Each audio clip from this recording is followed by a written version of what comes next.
Town Hall. Let's have a huge round of applause, please. I'm Ridhima Bhatnagar, your host for the evening. We would like to begin by taking a moment by thanking our partners, Mahindra Scorpio, Innovati, GSW Steel, and Blue Dart. The CNN News 18 Town Hall is a platform like no other. Given India's unstoppable rise in the world, these town halls will have the biggest policy makers, ministers, leaders. They'll put out stories, conversations, and talk about the next chapter in the India story. Let's take a look at this area.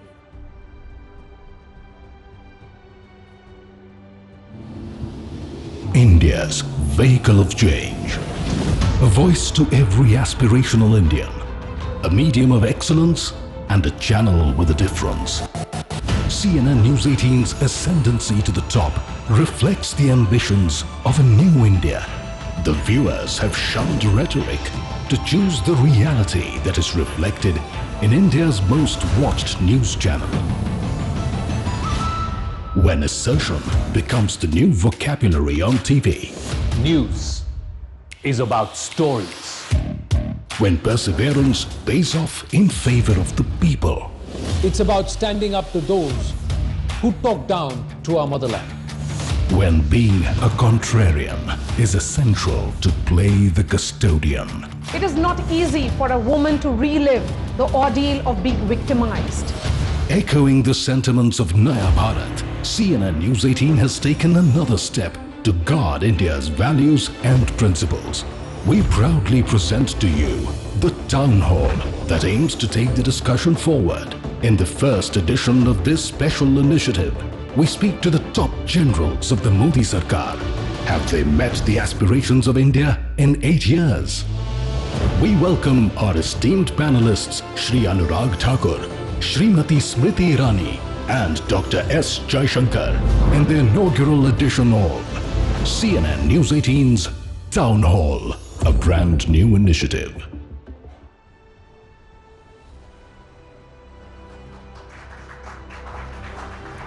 And before I talk to you more about what the Town Hall is, we already have Union Minister Anurag Thakur with us. Huge round of applause. Thank you, sir, for taking our time for us here at CNN News 18.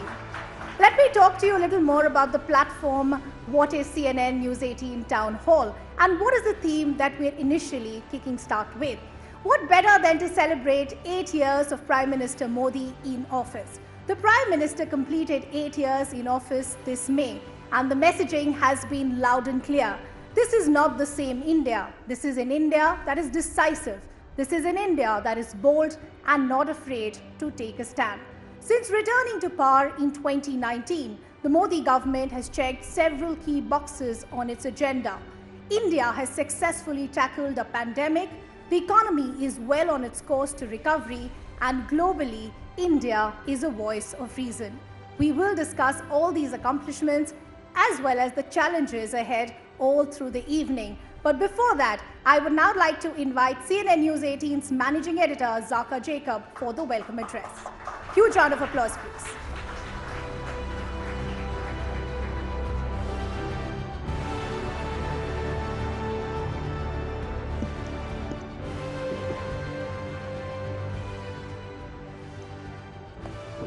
Good evening, ladies and gentlemen. Welcome to the inaugural edition of the CNN News 18 Town Hall. We know how life has changed over the last 2 years because of the pandemic. We've not had any human interactions like this in flesh and blood, where groups of people can come, meet each other, talk, exchange ideas.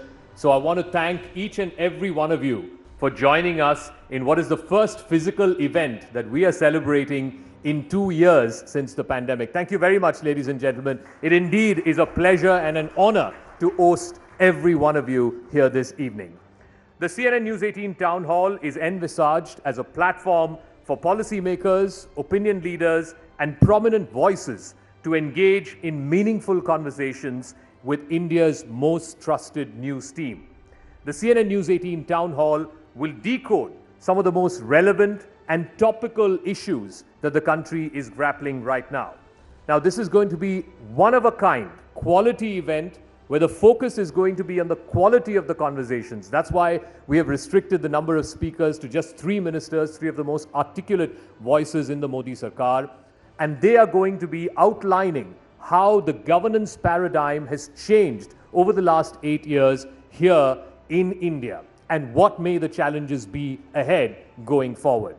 Now, the CNN News 18 Town Hall, remember, this is for thought leaders who are pioneers in their field.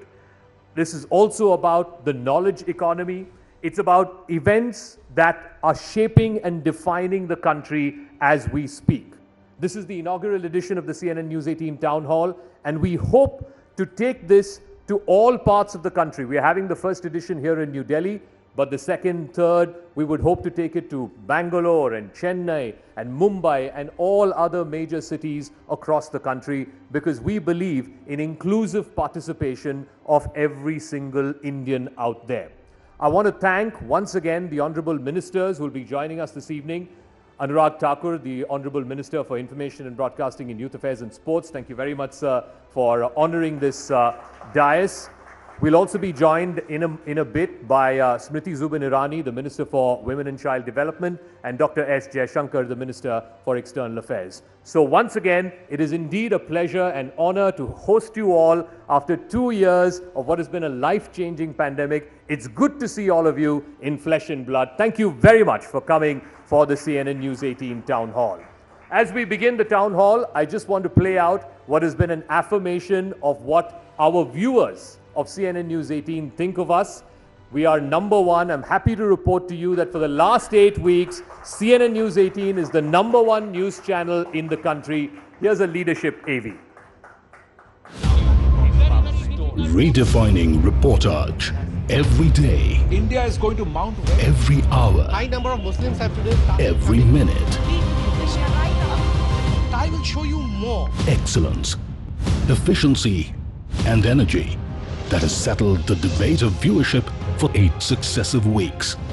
CNN News 18 has established its supremacy as India's most watched news channel. Broadcast that does not compromise on quality. Presentation that dwarfs the world's best news television houses. We won't let any rival channel mislead India on reality. Numbers speak loud and clear. New India has clearly chosen tenacity over turmoil. Unparalleled news warriors. Clear message to China. Who bring credibility, clarity, and competence to the table every evening to our dear viewer. The Congress Party has called this a satyagraha. CNN News 18 thanks Naya Bharat for posing its trust in CNN News 18's dynamic news team, which does not rest a single minute in bringing news to your drawing room without compromising its core values. CNN News 18, always on your side.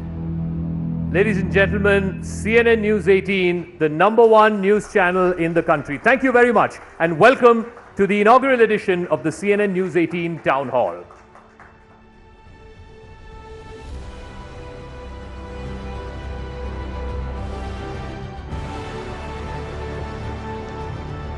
Well, thanks a lot for that, Zaka. And I'd like to thank our viewers once again for their constant support. Let's get straight and talk about our first session. As we pointed out that we want to begin with the big picture. The government has been very, very clear. Youth-led development is the need of the hour.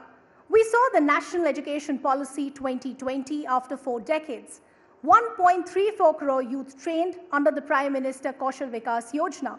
1 new IIT and IIM opened every year. 1 new university every week and 2 new colleges every day. The big question now is, how can India keep up that momentum? To talk about all this and a lot more, we will have Union Minister Anurag Thakur shortly on the stage. But before that, let's take a look at this AV. Anurag Singh Thakur is a leader who wears many hats. वो political level पर कौन लोग involve है देश जानना चाहता है देश की जनता को गुमराह करके अलग अलग चैरिटेबल ट्रस्ट में पैसा लेकर आपने व्यक्तिगत लाभ उठाने का काम किया है। आपका एक एक चिट्ठा यहाँ पर निकाला जाएगा। यहाँ पर A distinguished lawmaker awarded the Best Young Parliamentarian Award in 2011 and the Sansad Ratna in 2019. The first MP from his party to be awarded so. His attendance, participation in debates, questions asked, the highest among fellow young MPs. At the same time, also an enthusiastic sports person with a key interest in not just playing the game, but also running it fairly. Like his game, he's a true all-rounder, which is why Anurag Thakur was appointed Minister for both Youth Affairs and Sports as well as Information and Broadcasting. And the results have poured in almost instantaneously. राष्ट्रगान Tokyo में बज रहा था, लेकिन 135 करोड़ भारतीयों का सिर गर्व के साथ हिंदुस्तान और दुनिया के अलग-अलग देशों में ऊंचा हो रहा। We are so proud of you, so proud of you. Whether it be India's record-setting show at the Tokyo Olympic Games or the badminton team's maiden triumph at the Thomas Cup. As the face of Narendra Modi's Fit India mission, Anurag Thakur leads by example. His fitness levels a source of inspiration for youth across the country. A new India, a young India, a fit India. Anurag Thakur epitomizes all of the Prime Minister's vision and much more. I would now like to invite the Minister for Information and Broadcasting and Youth Affairs, Anurag Thakur. I would also like to invite on stage CNN News 18's political editor, Maria Shakil. Maria Shakil will be moderating this session.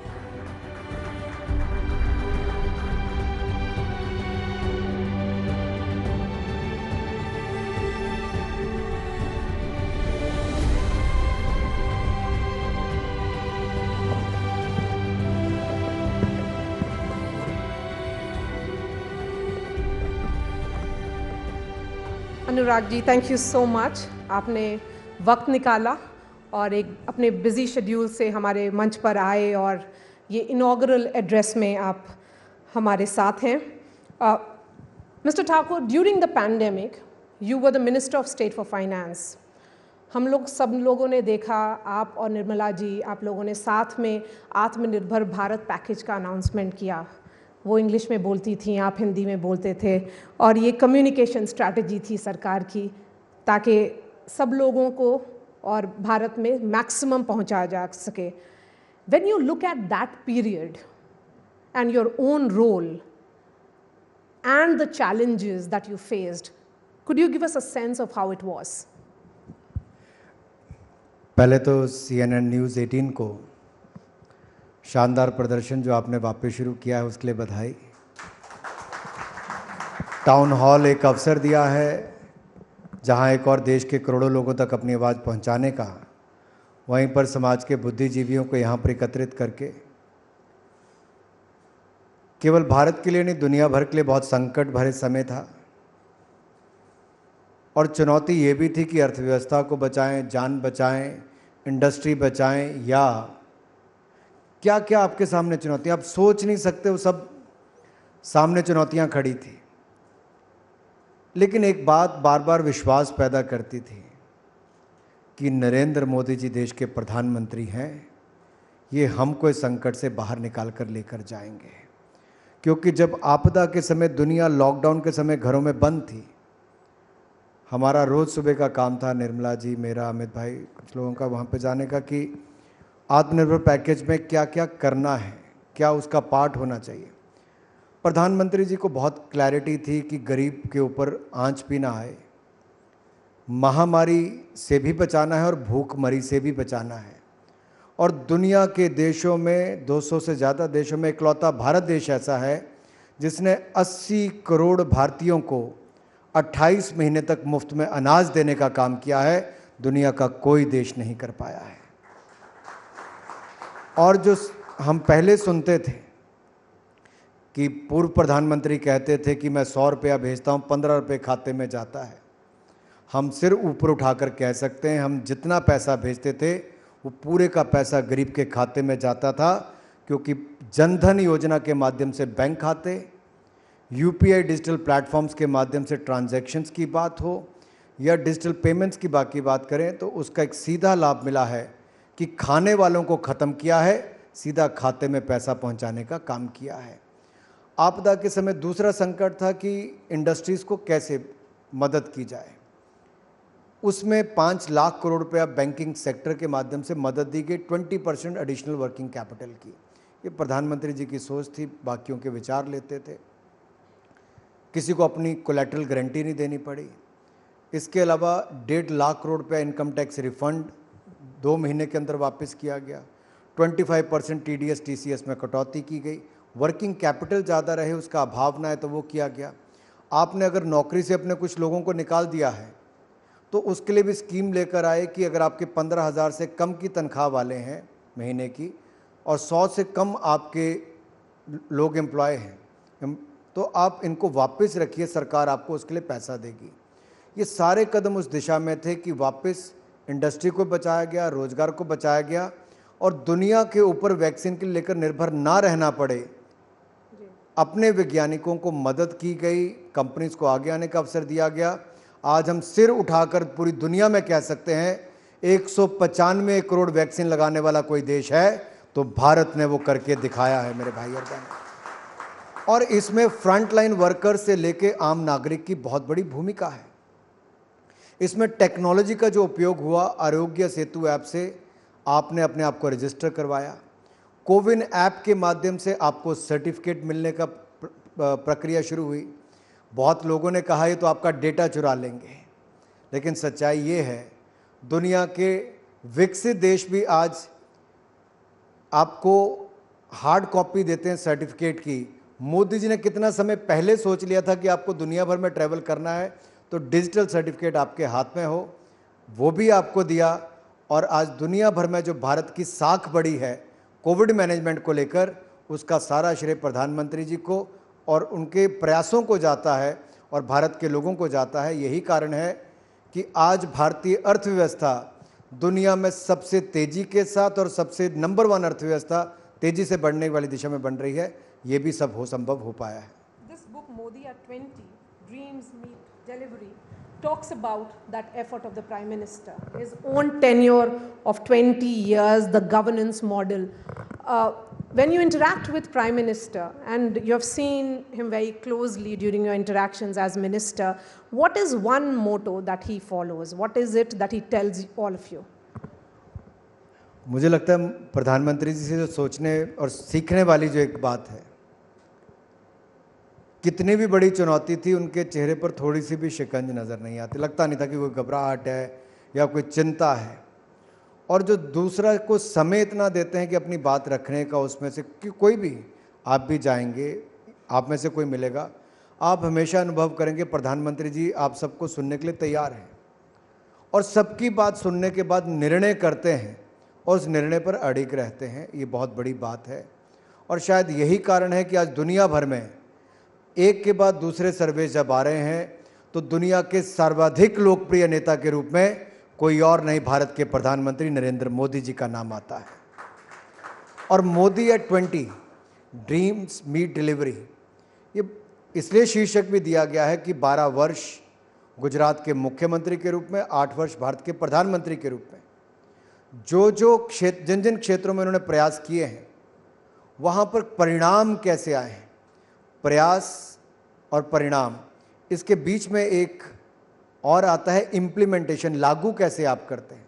आप कोई भी अच्छी आप कोई भी अच्छी योजना ला सकते हैं, सोच ला सकते हैं, लेकिन लागू करने में अगर प्रयास कम होंगे, इच्छा शक्ति कम होगी तो आप डिलीवरी नहीं कर पाएंगे, उसके परिणाम सही नहीं आएंगे।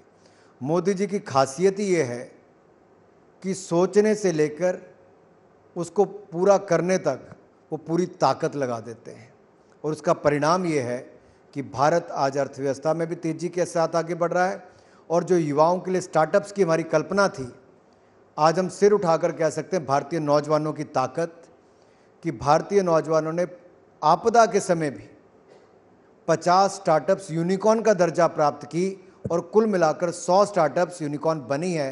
ये बहुत बड़ी उपलब्धि भारतीय युवाओं की है। मैं उनको बहुत बहुत बधाई यहाँ से भी देना चाहता हूँ। अनुराग जी, अभी कुछ दिन पहले प्रधानमंत्री ने एक ट्वीट करके ये कहा कि 10 लाख जॉब्स होंगी। This is largely to fill in the vacancies जो हैं गवर्नमेंट डिपार्टमेंट्स में इन द नेक्स्ट 18 मंथ्स। लेकिन आपके जो आलोचक हैं और उसमें सबसे बड़े हैं राहुल गांधी, उनका कहना है ये एक महाजुमला है। I am quoting him, he says just like 8 years ago the youth were deceived with the promise of 2 crore jobs every year, in the same manner it is now the turn of 10 lakh government jobs. मुझे लगता है राहुल जी भ्रष्टाचार का लेखा जोखा दे देंगे तो बहुत बड़ी बात है। वो एजेंसीज इन्वेस्टिगेशन कर रही हैं, उसका जवाब वहाँ पे देंगे। उनको तो स्वागत करना चाहिए था कि 10 लाख सरकारी नौकरियाँ एक साथ ना केवल घोषणा की, प्रधानमंत्री जी ने निर्देश दिए हैं कि 18 महीने के अंदर सरकारी नौकरियां 10 लाख भरी जाएं और हम इसको पूरा करके देंगे। आज इस बात का आप सबको विश्वास दिलाता हूं। दूसरी ओर मुद्रा योजना है जहां पर करोड़ों लोगों को लोन दिया गया, ऋण दिया गया और बगैर किसी कोलेट्रल के दिया गया और लाखों करोड़ रुपया दिया गया, जिसके कारण स्वरोजगार के अवसर उत्पन्न हुए। यही नहीं, जॉब सीकर्स की बजाय जॉब गिवर्स, इस कल्पना को आगे बढ़ाते हुए आज देश के युवाओं ने भी उसको सच सिद्ध किया है। स्टार्टअप्स एक है, मुद्रा योजना के माध्यम से स्वरोजगार सेल्फ एम्प्लॉयमेंट के अलग है, एंटरप्रेन्योरशिप को बढ़ावा देना दूसरा एक और कारण है। और कुल मिलाकर अगर आप देखेंगे भारत में ईपीएफओ का डेटे के हिसाब से भी 3.49 करोड़ नई रजिस्ट्रेशन हुई है। अपने आप में दिखाता है नंबर्स प्राइवेट सेक्टर में भी बढ़ रहे हैं और सरकारी सेक्टर में भी हमने जॉब्स के लिए खोला है। मेरा राहुल जी से सवाल ये है कि कांग्रेस शासित राज्यों में आपने एक के बाद दूसरे राज्य में कहा कि आप हर परिवार के एक व्यक्ति को रोजगार देंगे। पंजाब में 5 साल उनकी सरकार रही, जिस घर से उस समय के मुख्यमंत्री ने उसकी शुरुआत की थी, उस घर के व्यक्ति को भी रोजगार नहीं दे पाए। तो इनसे क्या कल्पना करनी है? जो 60 साल जिन्होंने देश में राज किया और गरीबी हटाओ का नारा लगाते रहे, गरीब मिटता चला गया इनकी सरकारों के समय। सही मायने में पिछले 8 वर्षों में मोदी जी की सरकार ने जो किया है, वर्ल्ड बैंक की रिपोर्ट भी कहती है कि गरीबी की रेखा से बाहर लोग आए हैं तो मोदी सरकार के समय आए हैं। ये आंकड़े कहते हैं। 45 करोड़ बैंक खाते खुले, 9 करोड़ 87 लाख महिलाओं को उज्ज्वला रसोई गैस का सिलेंडर दिया गया, 2 करोड़ 60 लाख से ज़्यादा परिवारों को बिजली के कनेक्शन दिए गए, 18,000 गाँव में बिजली के कनेक्शन चाहिए थे, सबको पूरे कर दिए गए, 9 करोड़ नल से जल के नए कनेक्शन दिए गए हैं। और यही नहीं, 60 करोड़ लोगों को आयुष्मान भारत का लाभ भी दिया जा रहा है। एक के बाद दूसरी योजना का लाभ दिया गया। गरीब और अमीर के बीच में खाई कम हो, इसका साफ उदाहरण सामने नजर आता है। और ये लगातार प्रयास उस दिशा में। हम केवल कांग्रेस की तरह घोषणाएं नहीं करते। मैं छोटा सा उदाहरण देता हूं, मनरेगा शुरुआत कांग्रेस के समय हुई। खर्चा कितना होता था? 50,000 करोड़ रुपया बजट में प्रावधान करते थे, 20,000 करोड़ रुपया मुश्किल से खर्च कर पाते थे और उसमें भी चोरी ज़्यादा होती थी नीचे। हमारी सरकार आई, हमने बंद नहीं किया, हमने टेक्नोलॉजी का उपयोग किया, ट्रांसपेरेंसी लाए और सिस्टम को अकाउंटेबल बनाया। आपदा के समय उसका बजट बढ़ाकर 1 लाख करोड़ रुपया किया। लोगों को स्वरोजगार के अवसर भी दिए, विकास को गति देने का काम भी किया है। फर्क दोनों का है, वो केवल घोषणाएं करते थे, हम घोषणा करके पूरा करने का काम करते हैं। चलिए, एक घोषणा जो अभी आप लोगों ने की है अग्निपथ, उसकी बात करते हैं। और ये सवाल मेरा first serving MP to be appointed captain of the territorial army से है, because you will have to wear a different hat to respond to my questions. Job security का सवाल उठा रहे हैं युवा जो आंदोलन में हैं, जो प्रोटेस्ट कर रहे हैं। Vandalism has to be condemned, we are condemning it, but they have questions related to this recruitment scheme. Do you think government should have addressed it before launching, or do you think एक pilot का भी एक idea दिया जा रहा है कि pilot होकर के शायद शुरुआत होता तो आप युवाओं से ज़्यादा अच्छा संपर्क कर सकते? देखिए, पहली बात तो मैं कहूँगा एक बहुत बड़ा कदम है। भारतीय सेना को एवरेज एज जो है उसको भी कम करने का, टेक्नोलॉजी ड्रिवन भी करने का और युवाओं को 46,000 नौकरियां अग्निवीर के रूप में भारतीय सेना में देने का। 4 वर्ष का ये समय होगा। लगभग इन 4 वर्षों में समय पूरा करने के बाद तक हर युवा के खाते में लगभग 25 लाख रुपया उसकी सैलरी और लमसम पैसा जो उसके बाद मिलेगा उसके कारण आएगा। 17.5 साल की उम्र में आएगा। 21-22 साल की उम्र में जो पूरा करता है भारत में, उसके खाते में 25 लाख रुपया कम से कम होगा। और इसके साथ साथ 10वीं पास होगा तो उसको 12वीं का सर्टिफिकेट 4 साल के बाद मिलेगा। सेना में आने के बाद विभिन्न क्षेत्रों में प्रशिक्षण मिलेगा जो स्किल सर्टिफिकेट मिलेगा। 12वीं पास होगा तो उसको बाकी नंबर्स मिलकर ग्रेजुएशन के लिए आसानी होगी। 4 साल पूरा करने के बाद 25% इनमें से युवाओं को 15 साल तक सेवाएं देने के लिए चुना जाएगा। और यही नहीं, जो बाकी 75% रहते हैं उनको राज्य की सरकारों में, पुलिस विभाग में या बाकी विभागों में जॉब्स देने के अभी से बहुत सारी सरकारों ने घोषणाएं कर दी हैं। और यही नहीं, केंद्रीय गृह मंत्री अमित शाह जी ने घोषणा की है 10% reservation central arm police forces में देने की, एज रिलैक्सेशन उसमें की है। यहाँ तक कि 1 टाइम रिलैक्सेशन अग्निवीर के लिए इस साल हमने कर दी है, 21 साल से बढ़ाकर 23 साल कर दी है। और होम मिनिस्ट्री ने कहा है कि जो 4 साल के बाद आएंगे उनकी एज में भी पहले साल वालों के लिए रिलैक्सेशन 5 साल की है और उसके बाद साल वालों के लिए 3 साल की कर दी है। अब ये सारी बातें जो नीचे से जो उनके इश्यूज थे उनको एड्रेस करके की। मैं अपने संसदीय क्षेत्र में गया, वहाँ पर सैनिक बनने के लिए जो मेरे भाई तैयार हैं वो मिलने आए। पहले तो प्रदर्शन कर रहे थे। मैंने कहा भाई आप में से कोई बातचीत करना चाहता है तो आइए। आए मिलने के लिए।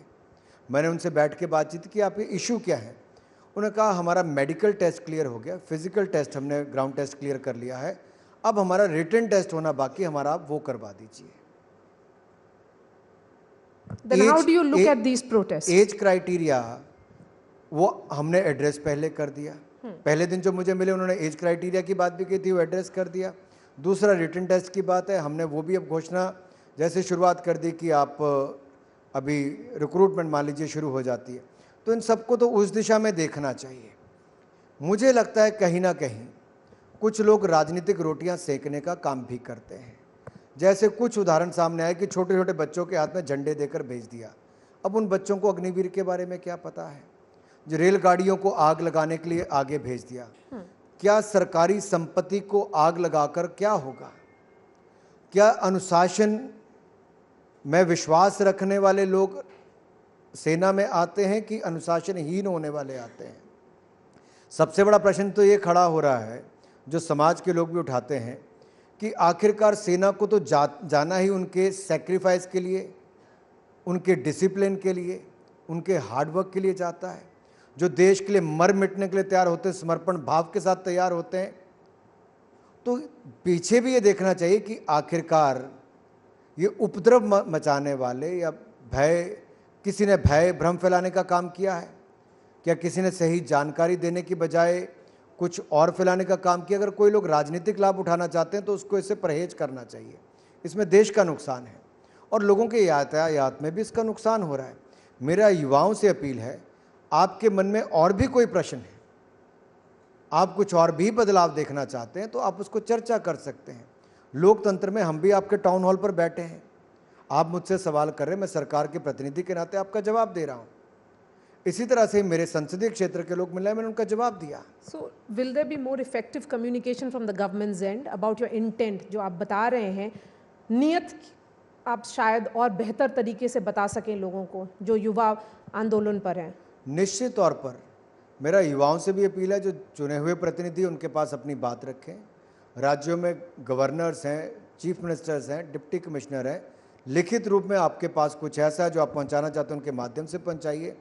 आपको लगता है आपने सीधा हमसे बात करनी है, किसी और डिपार्टमेंट में बात करनी है, तो आप हमसे भी सीधे तौर पे बात कर सकते हैं।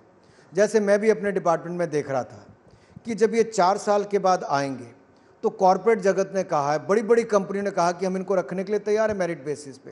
तो एक बहुत बड़ा अवसर है।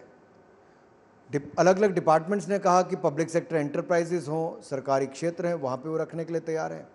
हम लोग सोच रहे थे कि क्या खेल मंत्रालय की ओर से इन अग्निवीरों को अगर फिजिकल एजुकेशन टीचर की ट्रेनिंग दी जाए, कुछ ऐसा कोर्स किया जाए कि 3 से 6 महीने के अंदर ही वो सब सीख सकें। और देश में अलग अलग राज्यों में लगभग 15 लाख नौकरियां फिजिकल एजुकेशन टीचर्स की खाली है, और राज्य सरकार आगे आए तो मुझे लगता है जितने 1 साल में आएंगे उससे ज़्यादा रोजगार वैसे होगा। तो हर कोई अगर प्रयास करेगा तो इनको रोजगार के तो अवसर ही अवसर हैं। केवल अनुशासन में रहकर अपनी सेवाएं देश और बाद में राज्यों के देने के लिए तैयारी रखनी चाहिए। अब मेरे सवाल हैं स्पोर्ट्स मिनिस्टर को। टोक्यो गेम्स एक प्लेजेंट सरप्राइज था हिंदुस्तान के लिए। पेरिस गेम्स से क्या एक्सपेक्टेशंस है? देखिए, किसी भी देश में खेलों को ओवरनाइट बहुत अच्छा आप उसमें अचीवमेंट नहीं कर सकते। It has to be a continuous process.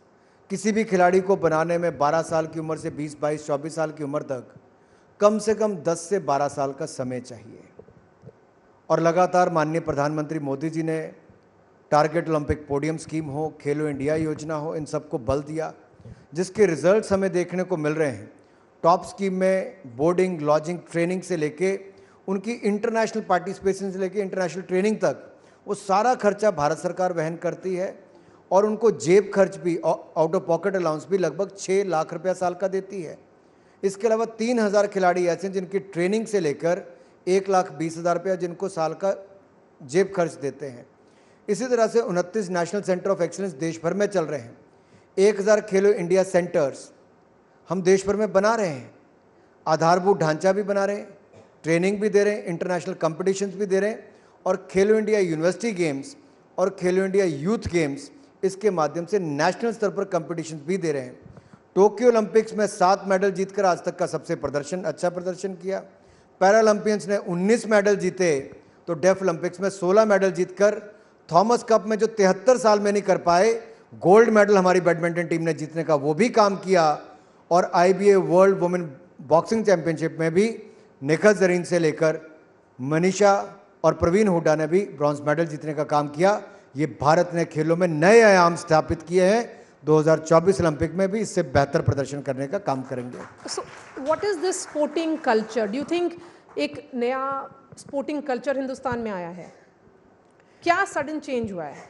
बदला है क्योंकि प्रधानमंत्री जी स्वयं खिलाड़ियों से बात करते हैं, टूर्नामेंट में जाने से पहले और उनके आने के बाद भी, उनके चैंपियनशिप जीतने के पहले भी, चैंपियनशिप में पार्टिसिपेट करने से पहले भी, और अच्छा ना कर पाए तब भी मिले। और ये वो खिलाड़ी हैं जो ओलंपिक्स में अच्छा नहीं कर पाए, और प्रधानमंत्री जी ने कहा था मन छोटा मत करना, केवल मेहनत करते रहना, और देश के लिए प्रतिनिधित्व कर रहे बहुत बड़ी बात है। और वही खिलाड़ी थॉमस कप जीत कर आए, उनमें से कुछ खिलाड़ी अब बॉक्सिंग चैंपियनशिप को जीत कर आए हैं। देखिए, बहुत बड़ी बात है कि आपके ऊपर दबाव नहीं डाला जाता, आपको प्रेरणा देकर अच्छा करने का मौका मिलता है। दुनिया के शायद ही किसी देश में कोई प्रधानमंत्री अपने खिलाड़ियों से ऐसा मिलता हो जैसे माननीय प्रधानमंत्री मोदी जी मिलते हैं। अब देश के लोगों को भी आगे बढ़ना है, चाहे वो NGOs हैं, कॉरपोरेट जगत हैं, स्टेट एसोसिएशंस हैं, स्टेट गवर्नमेंट्स हैं, हम सबको मिलकर इकट्ठे टीम इंडिया के रूप में काम करना है। और जब 121 साल में जो नहीं हो पाया, वो नीरज चोपड़ा ने जेवलिन का ऐसा थ्रो किया कि जिसमें गोल्ड मेडल जीतने का काम भी नीरज चोपड़ा ने करने का किया है। और अगर कुछ बदलना है तो ये बदलना है कि 121 साल में गोल्ड मेडल जीत कर लाया, और तालियों की आवाज़ आपने सुनी कितनी आई। लेट्स हैव और इसका बड़ा कारण है, मैं कारण बताता हूँ, यही सोच बदलने की ज़रूरत है। मैं भी जब खेलता था, मैं पंजाब की टीम का और नॉर्थ जोन की टीम का कैप्टन था, अंडर 16, अंडर 19 का। मेरे फादर प्रोफेसर थे, उनको लगता था बेटा फौज में जाए, क्योंकि मेरे दादा फौजी, परदादा फौजी, सब फौजी थे। तो कहीं ना कहीं वो प्रेशर रहता था कि खेलों में क्या भविष्य है। आज वो नहीं है जी, आज लोगों का खेलों में बहुत बड़ा भविष्य है। और टीवी चैनल्स, न्यूज़पेपर जिस तरह से उनको स्टार बनाते हैं, उनकी उपलब्धियों को बताते हैं, स्पॉन्सर्स आगे आते हैं, राज्य और केंद्र की सरकारें मदद करती हैं। ज़रूरत है समाज के लोगों को उनका उत्साहवर्धन करने की, उनके पीछे खड़े होने की। आपको कुछ नहीं करना, आप अगर एक एक एथलीट को भी गोद ले लेंगे, गोद लेने में स्पॉन्सर करने से लेके कोई उभरते हुए खिलाड़ी की पीठ थपथपा देंगे, उसके लिए वही बहुत बड़ा प्रोत्साहन है। आप उसके जीत के आने के बाद उसको फूल देकर उसका स्वागत कर देंगे, उनकी पीठ थपथपा देंगे जी। फिट इंडिया मूवमेंट और खेलो इंडिया मूवमेंट को अगर बल देना है तो जनता की भागीदारी से जन आंदोलन की ओर इस देश को जाने की आवश्यकता है। अनुराग जी, अभी जो सत्येंद्र जैन जुडिशल कस्टडी में है, आम आदमी पार्टी का कहना है वो इसलिए हैं क्योंकि वो हिमाचल के इंचार्ज हैं, और क्योंकि आप हिमाचल से आते हैं, वहाँ पर इलेक्शन होने वाला है। That is the spin that has been given by the Aam Aadmi Party, that he is being targeted only because he is the in charge of Himachal Pradesh, and that is the reason why, because perhaps the BJP is on a weak wicket there. मेरा अरविंद केजरीवाल से सीधा सवाल है और सवालों के वो जवाब देते नहीं। उनको तो आदत है अपनी बात की और फिर गायब हो गए। मेरा सीधा सवाल है, आम आदमी पार्टी के हिमाचल प्रदेश के अध्यक्ष, जनरल सेक्रेटरी, महिला मोर्चा अध्यक्ष, उनके बिजनेस कम्युनिटी के अध्यक्ष, सारे अध्यक्ष आम आदमी पार्टी को छोड़कर भारतीय जनता पार्टी ज्वाइन कर गए। तो क्या वहाँ पे क्या था? दूसरी बात, उनके पंजाब में 2 महीने की सरकार नहीं हुई, 14 मर्डर पंजाब में हुए। अरविंद केजरीवाल जी जवाब दीजिए, आपकी सरकार सोई हुई है? उनके मंत्री भ्रष्टाचार में उनको हटाया गया और वो अपना गुणगान करते हैं कि हटा दिया। भाई भ्रष्टाचार कैसे किया? अरविंद केजरीवाल जी जवाब दीजिए। सत्येंद्र जैन जी के घर पे, उनके सहयोगियों के घर पे 2 करोड़ 38 लाख रुपए मिलता है, सोने के बिस्किट मिलते हैं, चांदी के भंडार मिलते हैं। 200 बीघा जमीन लेकर उसकी पॉलिसी चेंज कर दी जाती है। फर्जी कंपनियों के नाम पर आप लोग अपनी दुकान चलाते हैं और अरविंद केजरीवाल जी सर्टिफिकेट देते हैं। Who is Arvind Kejriwal to give clean certificate to a minister, sitting minister? It is the investigative agencies who have to do their role. वो केवल बाधा उत्पन्न कर रहे हैं, अनार्किस्ट हैं, अराजकता फैलाने वाले अरविंद केजरीवाल हैं। वो नहीं चाहते कि इसकी जांच हो और वो प्रयास कर रहे हैं हिमाचल की आड़ में। मैं आपके मंच पर कहकर जा रहा हूं, उत्तर प्रदेश के चुनाव से पहले भी मैंने कहा था कि 403 सीटें अगर अरविंद केजरीवाल जी की पार्टी को 1 सीट आ जाएगी तो गनीमत होगा। 1 सीट वहां पर भी नहीं आई और ना ही 1 सीट उनकी हिमाचल में आएगी। But timing is a suspect is what आम आदमी पार्टी इज एलिजिंग। अब देश में हर 6 महीने में चुनाव है जी। देश की जनता के सामने सवाल खड़ा होता है, क्या देश भर के अगले 5 सालों के चुनाव खत्म होने दे तब सत्येंद्र जैन के ऊपर कार्रवाई की जाए? क्या करना चाहिए? इन्वेस्टिगेशन करने वाली एजेंसीज अपना काम करती है, उनको राजनीति से कोई लेना देना नहीं, मेरा आपके स्टॉक से भी कोई लेना देना नहीं। सवाल ये खड़ा होता है कि अरविंद केजरीवाल जी भ्रष्टाचार को छिपाने के लिए आज सबसे बड़ा चेहरा देश में बने हैं। जो कल तक भ्रष्टाचार के खिलाफ लड़ाई लड़ने की बात करता था, जो अपनी बेटियों की कसम खाकर कहते थे मैं कभी राजनीति में नहीं आऊंगा, उन्होंने कोई कसर नहीं छोड़ी राजनीति में आने की, और अब भ्रष्टाचारियों को संरक्षण देने में कोई कसर नहीं छोड़ा। But Himachal is a state which votes out the incumbent. शुरू से रहा है, जो एक सरकार है वो सत्ता बदली जाती है। महाराज जी, उत्तर प्रदेश में कोई मुख्यमंत्री दोबारा सत्ता में नहीं आया। योगी आदित्यनाथ जी ने वहां पर केवल सरकार ही नहीं बनाई, 2/3 बहुमत से फिर वापस सरकार बनाई है। नरेंद्र मोदी जी ने 2014 में 30 वर्षों के बाद देश में पूर्ण बहुमत की सरकार बनाई, और आज मैं कह सकता हूं भारत के लोगों ने एक बार फिर विश्वास दिलाया।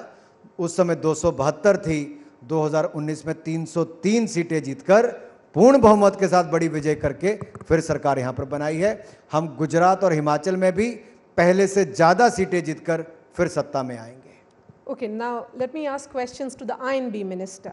There is this entire debate जो censorship पर होता है कि कंटेंट का चॉइस एक व्यूअर के हाथ में होना चाहिए क्योंकि उनके हाथ में रिमोट है। आप कौन होते हैं तय करने वाले कि क्या सही है क्या गलत है? देखिए, जब OTT प्लेटफॉर्म्स पर हमने सेल्फ रेगुलेशन कर दी, तब आप मुझसे दूसरा सवाल ये पूछती हैं कि सेल्फ रेगुलेशन क्यों अलाउ कर दी? वहाँ 6 साल का बच्चा क्या देख रहा है, 12 साल का बच्चा क्या देख रहा है, 18 साल का क्या देख रहा है? तो उसमें अलग अलग एज ग्रुप बनाए गए हैं। देखने वाले को अपनी एज भी डालनी है, क्या कंटेंट वो देख सकता है उसको सीमित किया गया है। और कुछ अगर प्रोग्राम्स में वहाँ पर कंप्लेंट है तो उसके भी 3 चरणों में उसको रिड्रेसल का सिस्टम बनाया गया है। 97% कंप्लेंट्स पहले चरण पर ही ख़त्म हो जाती है। जो ब्रॉडकास्टर है उसको एड्रेस करता है, जो प्रोड्यूसर है उसको एड्रेस करता है। जहाँ तक फिल्म सर्टिफिकेशन की बात आती है, वहाँ पर भी पिछले 4 साल का आप रिकॉर्ड उठाकर देख लीजिए, एक भी कोई ऐसी बात विवाद सामने नहीं आया जहां पर किसी की फिल्म को रोका गया हो। ये अपने आप उस दिशा में कदम उठाया गया जहां पर हम इतना ही बताते हैं कि आपके इस सीन को लेकर शायद समाज के किसी वर्ग में तनाव पैदा हो, अगर आप इसको एड्रेस कर सकते हैं तो बहुत अच्छा है, और वो करते हैं लोग। उससे देश में कोई तनाव की स्थिति नहीं बनती, यही होता है। और हम नहीं चाहते कि किसी के कंटेंट में कोई बदलाव हम लाएं, ना ही सरकार की कोई इच्छा शक्ति है। जब हम विपक्ष में थे तब भी हम कहते थे कि अभिव्यक्ति की आज़ादी हो। आज भी मैं गंभीरता के साथ कहता हूं, अभिव्यक्ति की आज़ादी होनी चाहिए, और मोदी सरकार उसके पूरे पक्ष में खड़ा है। You have said recently that India's OTT market is set to grow at 21% annually and will be valued at about $2 billion by 2024. What explains your optimism? Let me first say that the overall size of the media and entertainment industry is $24 billion today, and by 2030 it is going to be $100 billion. In just a span of 6 years, it is bound to grow at that level. And if you look at the OTT platforms, it is growing at the pace of 28%. And if you look at the usage of smartphones in India and the data consumption, that speaks volume for itself. The international average is 11 GB per consumer, and Indian is 18. So the data is cheap, but consumption is very high. So rather than glued to the television channels, people watch a lot of content on the mobile phones. And your numbers also speak volume about that. That your TV channel numbers, also the online platforms also. So I'm sure not only 21%, I see it is going to be much higher than that.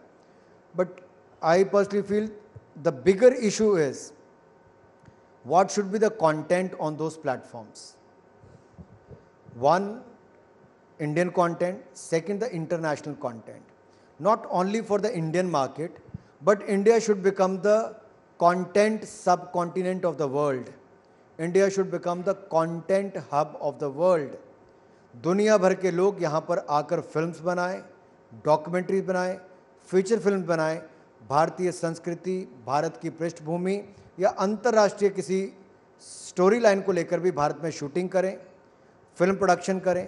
हमने बहुत incentive उनके लिए रखे हैं, और इसके अलावा post production hub भी भारत बने, क्योंकि जितना आईटी एनेबल सर्विसेज की कल्पना भारत में, जो टैलेंट पूल हमारे पास है, वो शायद दुनिया में कहीं और ना हो। तो पोस्ट प्रोडक्शन हब के लिए भी और फिल्म मेकिंग के लिए भी लेस एक्सपेंसिव, कम खर्चे पर हम लोग यहाँ पर कर सकते हैं। और जो लोकेशंस हमारे पास अवेलेबल हैं और जो इंसेंटिव्स हमारे पास अवेलेबल हैं, वो अपने आप में दिखाता है कि भारत कंटेंट हब दुनिया का बनने वाला है, और उस दिशा में हम कदम उठा रहे हैं। I'm opening the floor for the questions now of the audience. Toya? All right. If you do have any questions, could we see your hands up so we know that you have those questions over here? All right. I'm going to be coming over. One second. Let's come over. So you're all the way there. I'm going to take a second. इसका पता चलता है कि question पहले से fix नहीं, क्योंकि आप एक कोने में खड़ी थी और दूसरे कोने तक जाना पड़ा। Here we go. Yes, sir. I have a question. Thakur Sahab, you are a young and youthful minister. Country looks towards you for energy. I am just asking a small question about Agniveers. Whether government will consider or can consider at least their contribution in national NPS, National Pension Scheme, or at least Provident Fund, because if even a contractual worker works for 6 months, Provident Fund becomes mandatory. And in public sectors also, National Pension Scheme has been introduced. So contributory pension scheme, just like it is allowed to other government employees, at least these fellows also, Agniveers, who are going to work for the nation, should be entitled for NPS and CM Provident Fund. Thank you. I'm glad you raised this question. But if you look at the previous policies of the government, not only for the government employees or the private sector, but for a common man, they can get associated with the Atal Pension Yojana. So you can start it at the age of 18, or you may join at any age before 40, and you can reap the benefits at the age of 60. So we want it to grow in every sector, whether you are working in the private sector or self-employed. Those options are available for everyone. Here also for example, first year you get a certain salary. In the fourth you will get about 6,90,000 rupees. By the completion of 4 years you will get lump sum 11 lakh rupees. So you have a handsome amount of 25 lakh rupees by the end of 4 years. You can start your own business, career, or you can become an entrepreneur, or you can get employed with any corporate, और with the defense ministry has also made announcement. आज रक्षा मंत्री जी ने कहा है कि हम भी अपने रक्षा मंत्रालय में जॉब्स 10% रिजर्वेशन, होम मिनिस्ट्री ने कहा सेंट्रल आर्म पुलिस फोर्सेस में 10% रिजर्वेशन देंगे, और आयु सीमा को भी उस तरह से छूट दी है, रिलैक्सेशन दी है. तो अपने आप में बहुत कुछ कहता है कि सरकार खुले मन से देख रही है. आपने भी बहुत अच्छा सुझाव दिया, इस पर भी विचार किया जाएगा.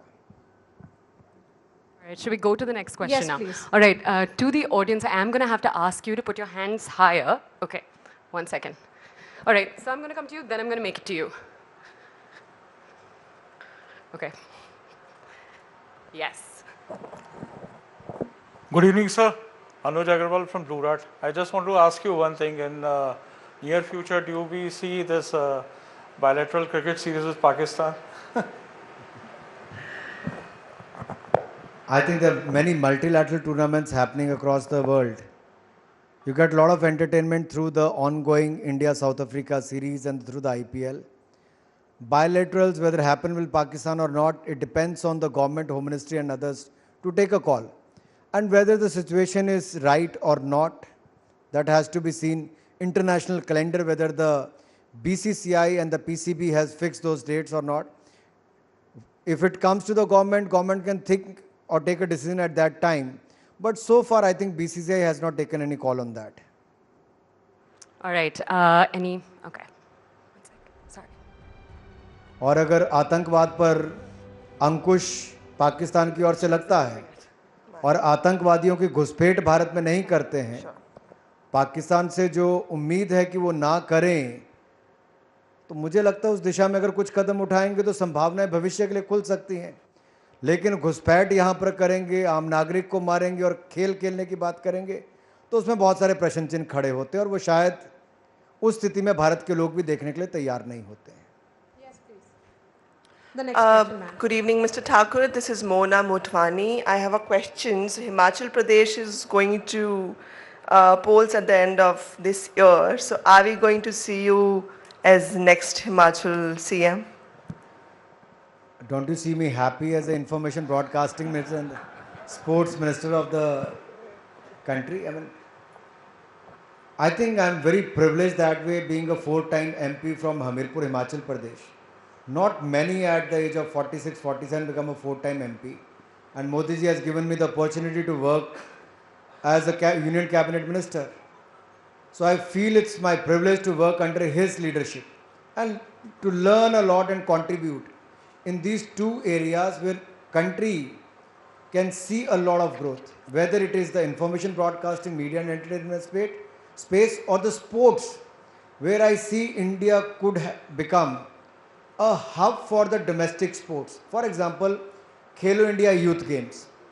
इसमें हमने 5 ट्रेडिशनल गेम्स को पार्टिसिपेट करवाया. मल्लखंब हो, योगासना हो, थांगटा हो, गतका हो, कलारीपट्टू हो. बहुत बड़ी अट्रैक्शन पैदा. अब हम चेस ओलंपियाड पहली बार भारत में करने वाले हैं. चेस का ओरिजिन भारत से हुआ, लेकिन आज तक कभी यहाँ पे चेस ओलंपियाड नहीं हुआ. यानी कि शुरुआत यहाँ से हुई, दुनिया भर में गया. इस साल हम वही करने वाले हैं अगले महीने. तो मुझे लगता है भारत में बड़े खेलों का आयोजन हो, भारत के कोने में खेलों का और विस्तार हो, भारत खेलों में और मेडल जीते.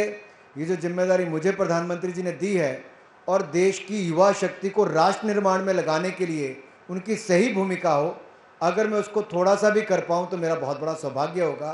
क्योंकि भारत को अगर 21वीं शताब्दी में विश्वगुरु बनना है तो भारत के युवाओं की एक बहुत बड़ी भूमिका है. और मीडिया के माध्यम से अगर भारत को दुनिया भर में पहुंचाना है तो सॉफ्ट पावर, चाहे स्पोर्ट्स हो या सिनेमा हो, इसके माध्यम से भी भारत को दुनिया भर में पहुंचाने का काम हमें करना है, जिसको मैं पूरी ताकत लगाकर करने का प्रयास कर रहा हूं. मैं बहुत खुश हूं दिल्ली में और मैं यहीं पर रहना चाहूँगा. मेरा कोई विचार हिमाचल के मुख्यमंत्री बन के जाने का नहीं है. We have one more question. We have that side. Yeah. All Yes. right. Do you want to point out the person? Yes, that side. Okay. can I some see hands. several Yes. hands. Okay. Yes. Yeah. Give me a second. This has been good exercise.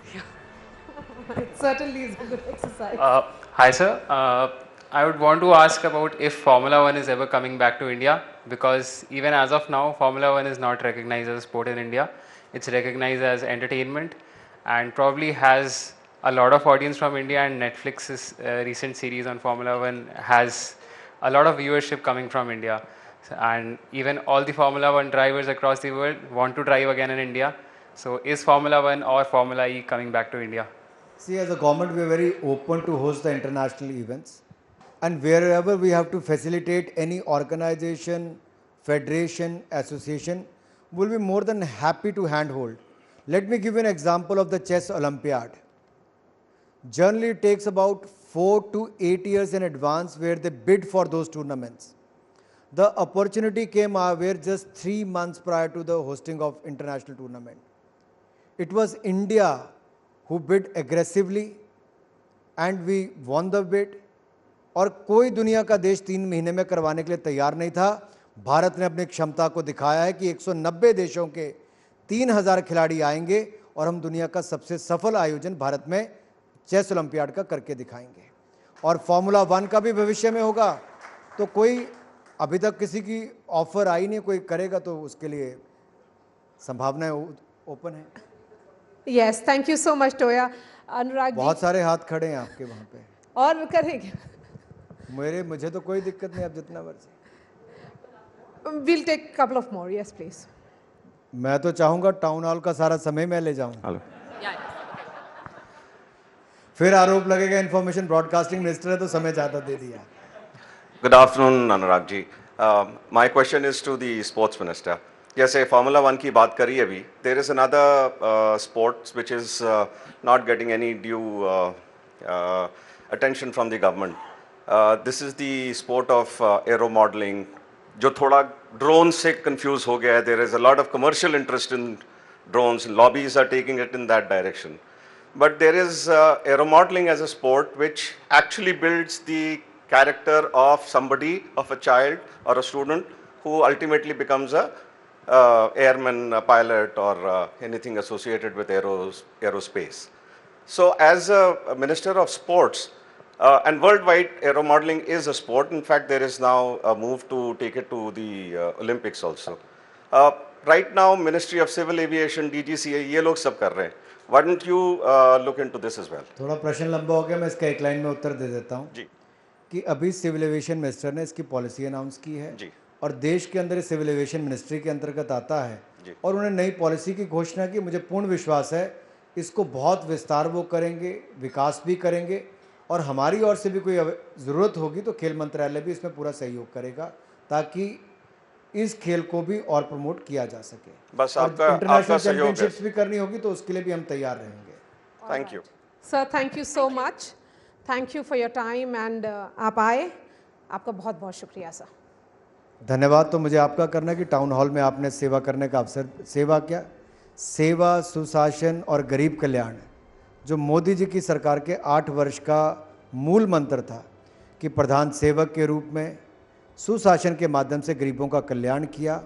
और यही कारण है कि technology का उपयोग करके transparency और accountability लाकर देश में एक बड़ा बदलाव भी लाया और डिलीवरी मैकेनिज्म को बेहतर भी किया है.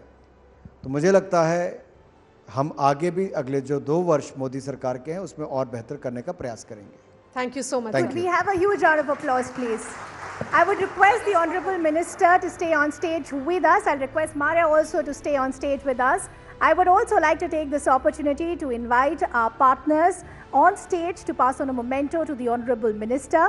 I would like to call on stage Mr. Anuj Agarwal, Regional Head Sales, North for Blue Dart. Please, sir.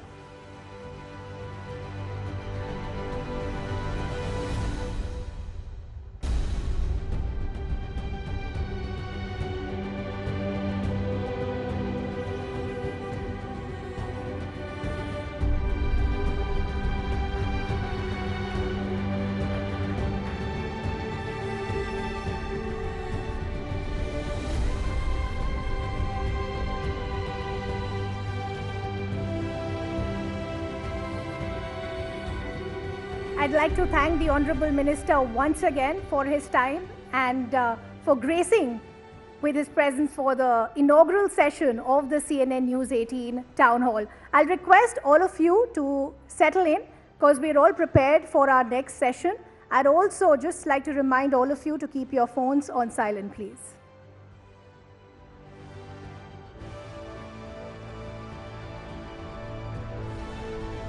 I'd also like to take this opportunity to thank all of you as well who've taken out the time to join us, and also our viewers who've been watching us on our broadcast platforms as well as our social media platforms.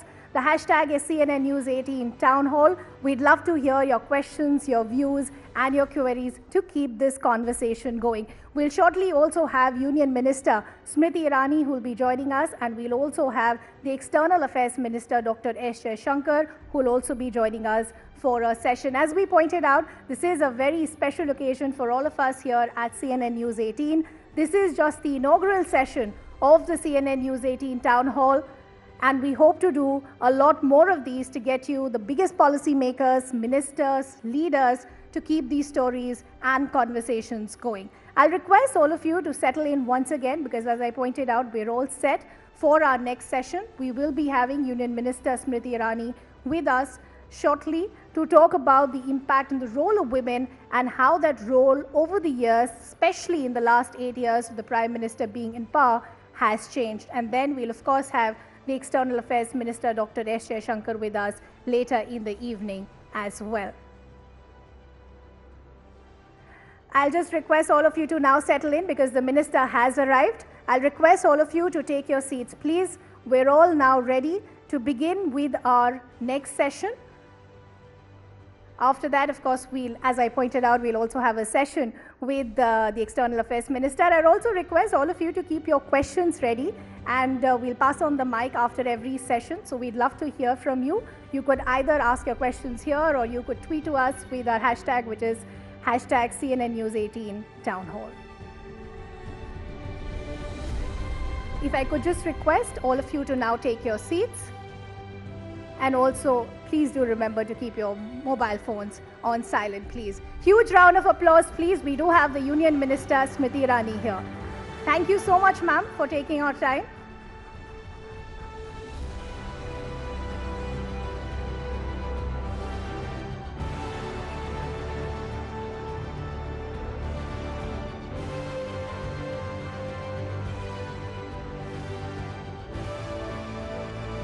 Union Minister Smriti Irani is here. Thank you so much, ma'am, for your time.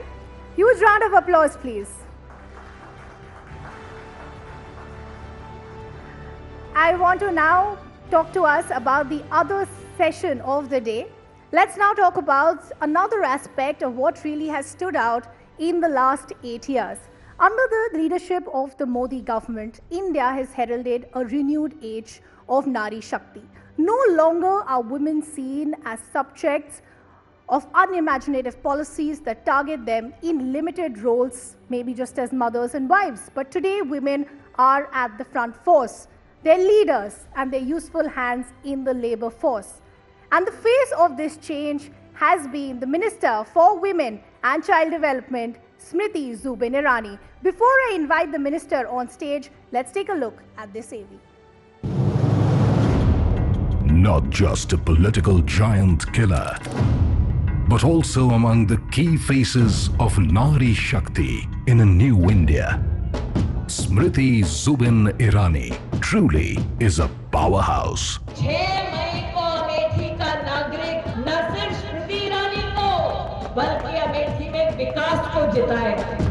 A fact her rival learned the hard way when she roared to victory in Amethi in the 2019 Lok Sabha elections, ending a political stranglehold that lasted for decades. मैं स्मृति जुबिन ईरानी ईश्वर की शपथ लेती हूँ. In 2014, she was already the youngest cabinet minister in Team Modi.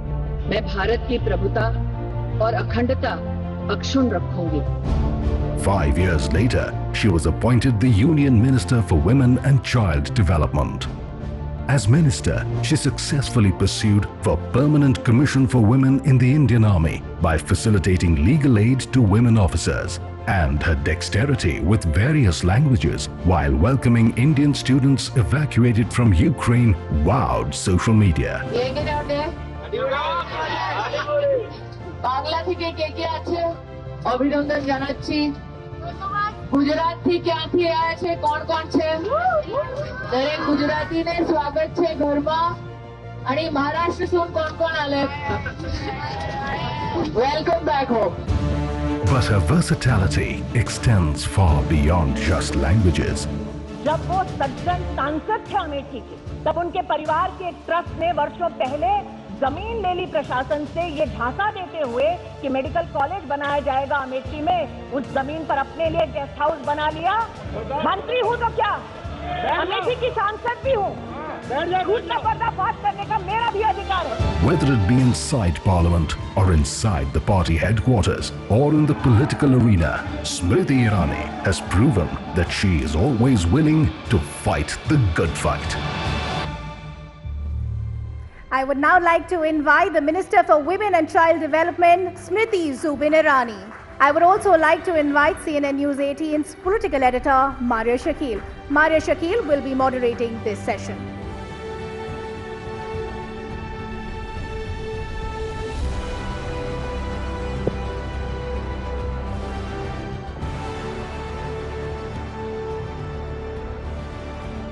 Smriti ma'am, thank you so much. Always a pleasure to meet you and speak to you. So thank you for giving us time on this session. When you took oath in 2014, you were the youngest minister in Prime Minister Modi's cabinet. I still am. Yes. Just because Anurag is thinner doesn't make him younger. And when you took oath again in 2019, you came to Delhi as the giant slayer, defeating Rahul Gandhi in He's Amethi. barely a giant, but thank you. Okay, now I'm looking at how to reframe my questions. Ma'am, from that day, 2014 to now, 8 years, you have had some expectations of yourself and your government. Have those expectations been met? Maria, when I was a member of the opposition in the year 2012-13, there was a proposal in the then government to have a law to protect children from sexual abuse. That was a need that was societally generated. There were many voices, and one of those voices was my own, where we said that there needs to be a legislative structure to bring to justice those who sexually abuse children, rape children, and there has to be a reporting mechanism. I remember in my Rajya Sabha debate, I had said there is a need to consolidate data on sexual abuse perpetrators, those who have been indicted by law and brought to justice, so that if institutions which hire people where children at least are the most vulnerable lot, such individuals should never be employed. And for institutions to cross-verify the employability prospects of such individuals, there has to be a system set for police verification. I remember I had said it as a part of a debate, a part of my remarks on the legislation. Everybody nodded, but nobody in government responded then. I'm very proud today when I collaborate or when I work with the Ministry of Home Affairs. Now it is, I can't say it is a matter of pride, but at least satisfaction for me as an administrator that this government has collated all that data so that if you want police verification before hiring of individuals, this government has that data set to cross-verify, cross-match.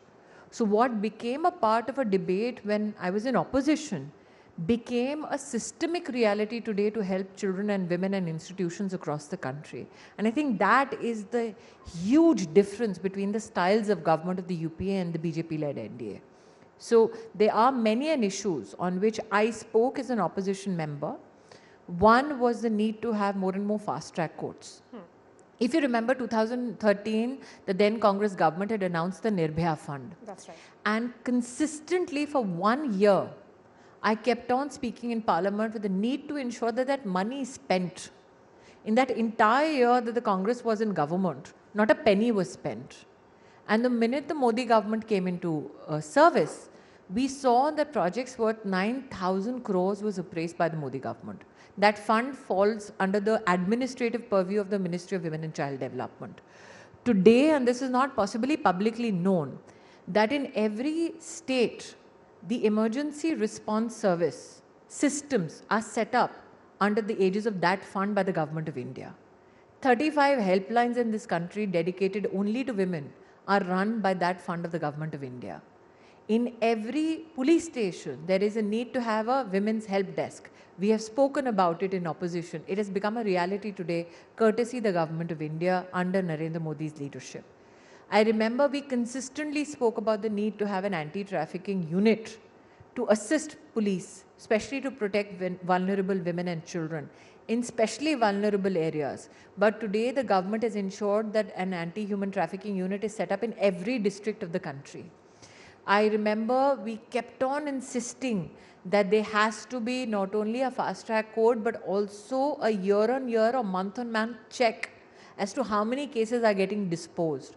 I am proud that this government has set up not only 700 plus fast-track court, but if you look at the month of May, over 91,000 cases have been disposed in the past 2.5 years, only under this system, which is funded again totally by the Government of India. Our country never had a one-stop crisis center for women. Today, Narendra Modi has set up 704 such one-stop crisis centers across 94% districts in this country. 300 more are to be built in the next 2-3 years. And collectively, between only the one-stop center and the women's helpline, 70 lakh women have been rescued, rehabilitated and supported. That's a huge number. Those are lives which reached out for help and got support. In these 8 years, ma'am, you have held multiple portfolios. Yes. HRD, INB, textiles, and now as women and child. You have implemented many schemes. You spoke about some of them as well. What is work in progress and what is very dear to you? Administration is always work in progress, because you never holistically and honestly, societally reach a utopian state where challenges will not emanate any further. The fact that you are a part of a progressive society that meets with challenges every day, you can be assured as a citizen now that you have a political force that will meet you with solutions as earnestly.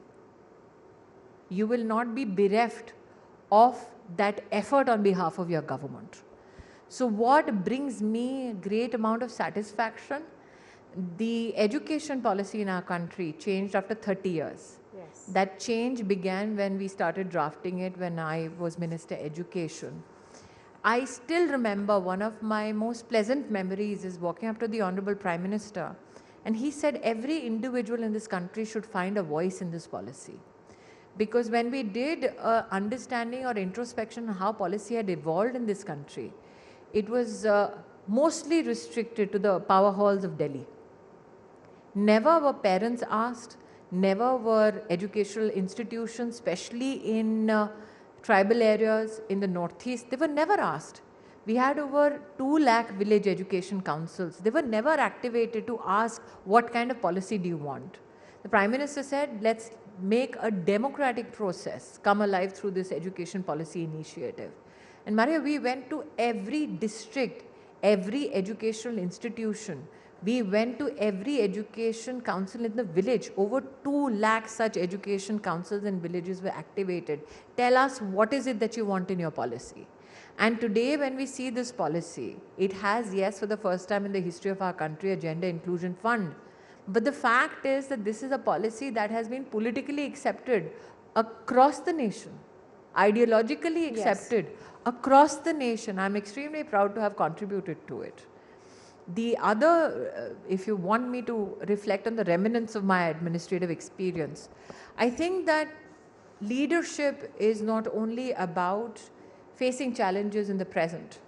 It is also about preparing for challenges that may emanate in the future.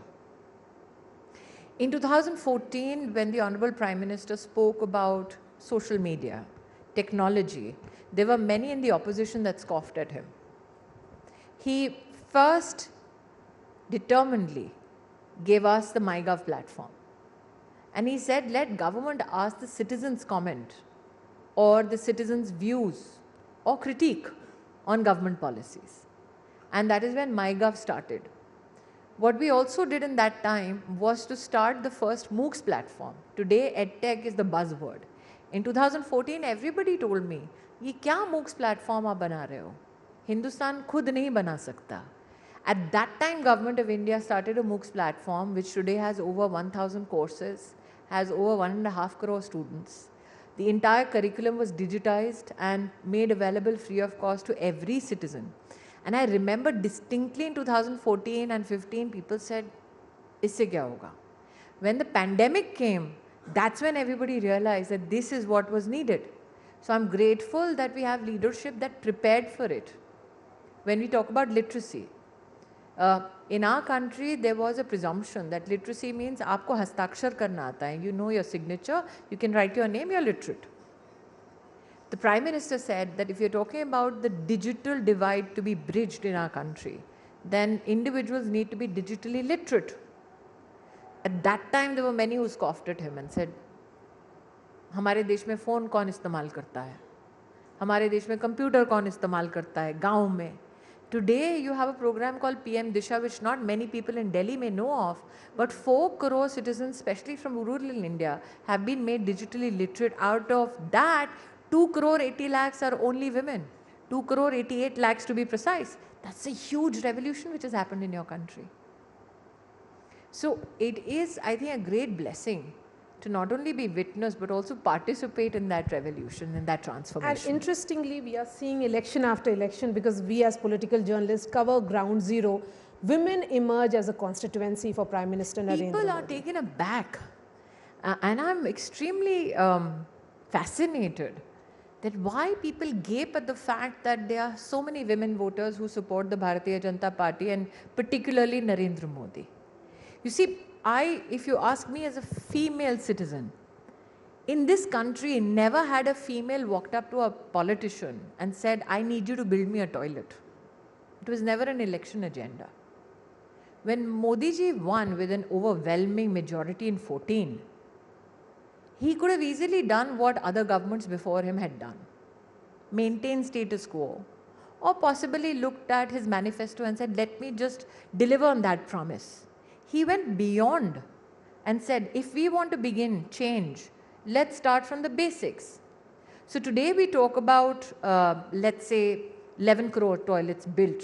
Now, if you imagine that there are 3 people in every family, imagine, Maria, before 2014, 33 crore people, by that math, were defecating in the open. Nobody thought about them. I remember your channel particularly in 2013, I was in one of the debates, and one of the researchers which came up in your channel was that 40 to 45% women had crime done against them when they went out to defecate. 45% women were facing sexual abuse because they went out to defecate. So when the Prime Minister says, let's build a toilet, it's also about female security. But what is fascinating is that our country has had a female Prime Minister. But it took a male Prime Minister. So imagine how many myths are now shattered. That a man can stand at the ramparts of the Red Fort and say, this is a government that gives sanitary pad at 1 rupee. Yes. For years on end, Indian men have been derided the world over that men in our country are not pragmatic, are not equal partners. And here is a man who not only spoke and provided for that 1 rupee sanitary pad, but the menstrual hygiene protocol administratively in your country was established by that man and not the female Prime Minister. So I think that there are a lot of societal myths that stood shattered. One, that rural India wouldn't know what to do with technology. 2, that we have to have governments that are to be dedicated only to female emancipation. There is one leader in particular who spoke only about female empowerment. But now you have a Prime Minister who says that things need to change. Women are not wanting handouts. If you want this country to grow, you need women to be equal partners. It has to be women-led development. And that is a tectonic shift in narrative, politically, societally. And homes in name of women, Pradhan Mantri Awas Yojana. Again, I will attract your attention to research. We have debated as a society years on end on domestic violence. There was a presumption that domestic violence cases are found in families that do not belong to the upper echelons of the economy. However, research after research has shown that it's as much an urban phenomena, as much a phenomena in rich families, well-to-do families, as it is in, let's say, an economically challenged family. But what research also tells you, that just because a woman has a salary or a paycheck is no guarantee for protection against domestic violence. What does bring down violence against women is when they start owning property. And the comparative research says that violence against women who hold property, domestic violence, is down to 2%. As compared to violence against women domestically, which oscillates between 40 to 43%. So imagine when the Prime Minister says that I will ensure that women either jointly or singularly own a home. These are women from the economically lower strata of society, the poorest of the poor. And 2 crore such women today own a home in their names. That is such empowerment. Never gets headlined. Sorry for murdering the Queen's language, but it is the truth. So 2 more years to go as far as this Why tenure only is, 2? 2 more years as far as this tenure is concerned. Thank you. So what is more in the works, ma'am? Like I said, you are not utopian, you are an evolving society. You are in the throes of celebrating 75 years of your independence, but you're also a society that looks at the next 25 years of building your country infrastructurally, societally, culturally, educationally, financially, through all means possible. So when you say, should I be myopic enough to pronounce something for the next 2 or 5 years? The Prime Minister implores you to look at the next 25 years. Why not? So what is it that you need? So when the Prime Minister says that we will ensure that every family has tap water, which is clean, on one hand I applaud him, because since 2019 till now, over 6 crore families now have tap water, which again, if you do maths, per family, if you had 3 members, 18 crore people did not have tap water. They now have tap water. And the Prime Minister says every poor Indian shall now have a roof. We've already ensured that over 2 crore homes are delivered to the poorest of the poor.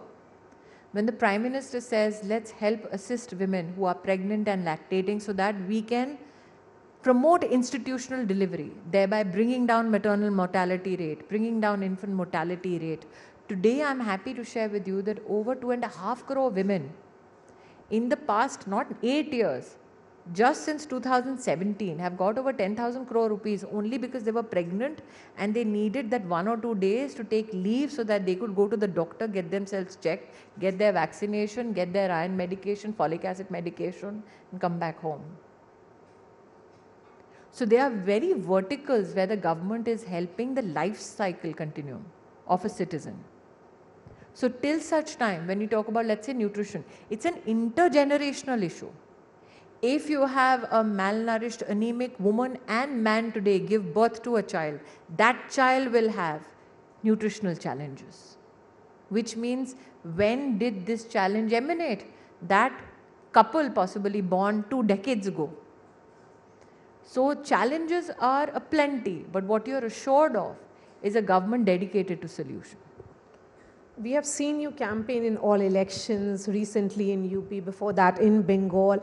Smriti Irani, BJP leader, Smriti Irani, minister, which role you enjoy more? Or would you say that because you are working 24/7, it's interlinked? I think every woman is working 24/7. Some happen to be in front of the camera, some are sitting behind it. And you know why the men are clapping? Yes. They're saying, thank God I'm not a woman.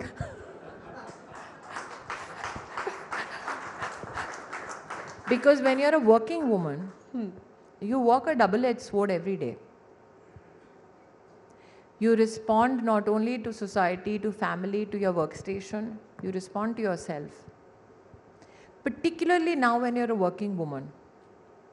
You're supposed to be a superwoman who is not supposed to break down, who doesn't need a holiday, who doesn't need me time, who cannot crib and complain, who possibly will have to reach and complete deadlines before the deadline.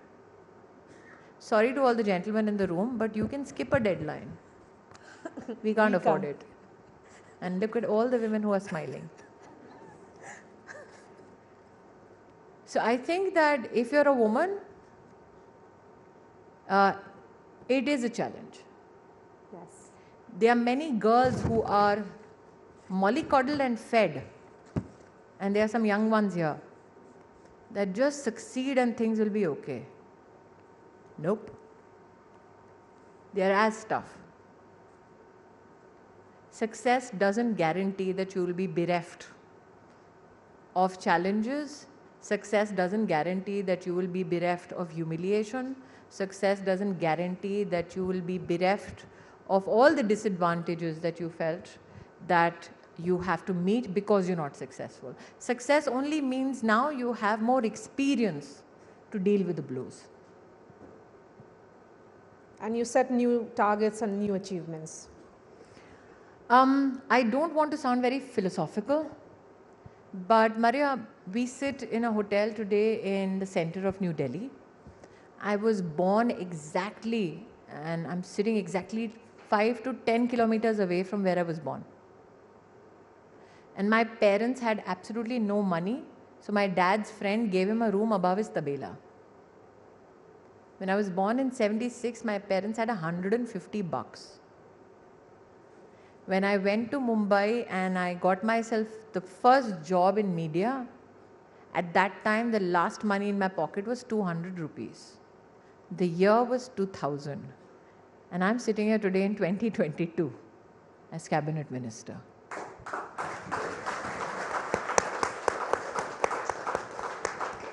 So if you ask that kid who's there in that tabela, what do you want? That kid may have a laundry list. If you ask a woman at 46, what do you want? I have achieved what is unimaginable because I have done it ramrod straight.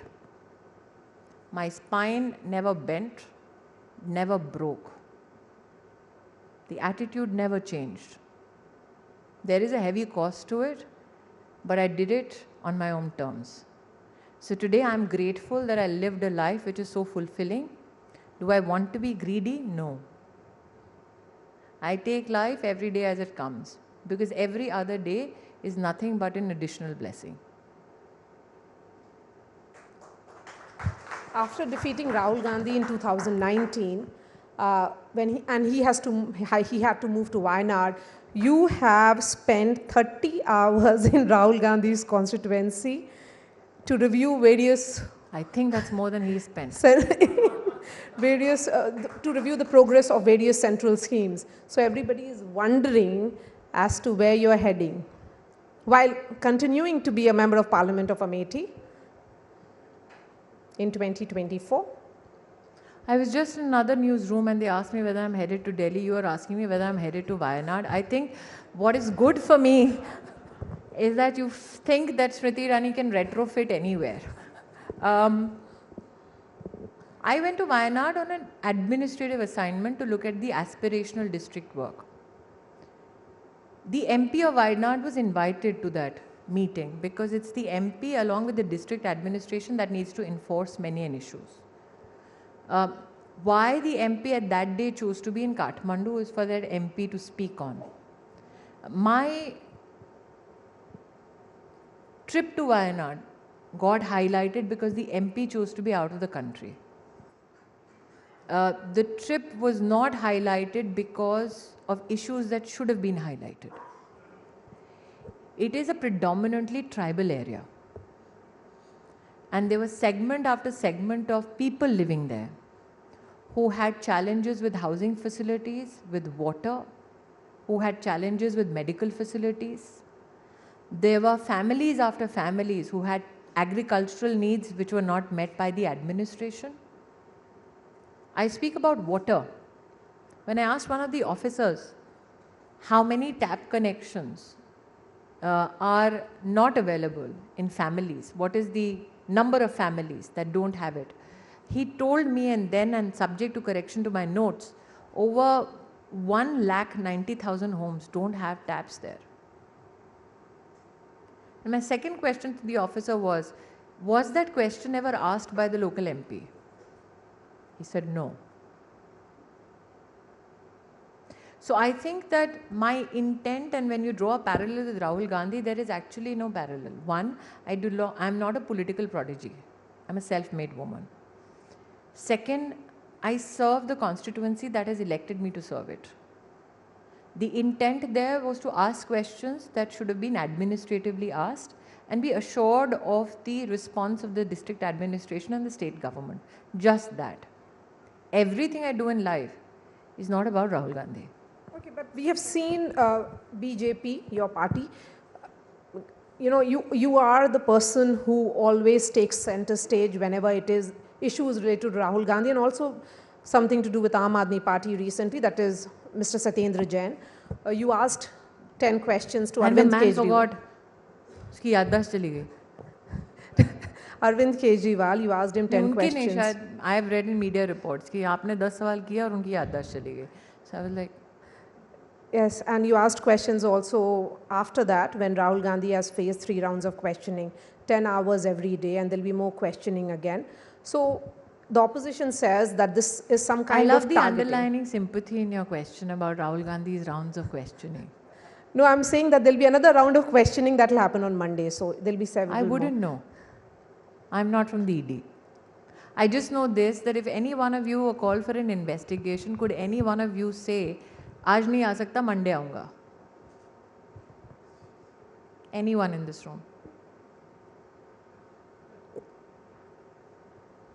If God forbid any one of you broke the law, could you call friends and families and supporters from around the country, come, let's burn some tires in the national capital? And as far as Mr. Jain goes, is there anybody in this room, and there are many people who are quite celebrated, quite economically adept, who has 200 bigas in the national capital? And then forgot about it.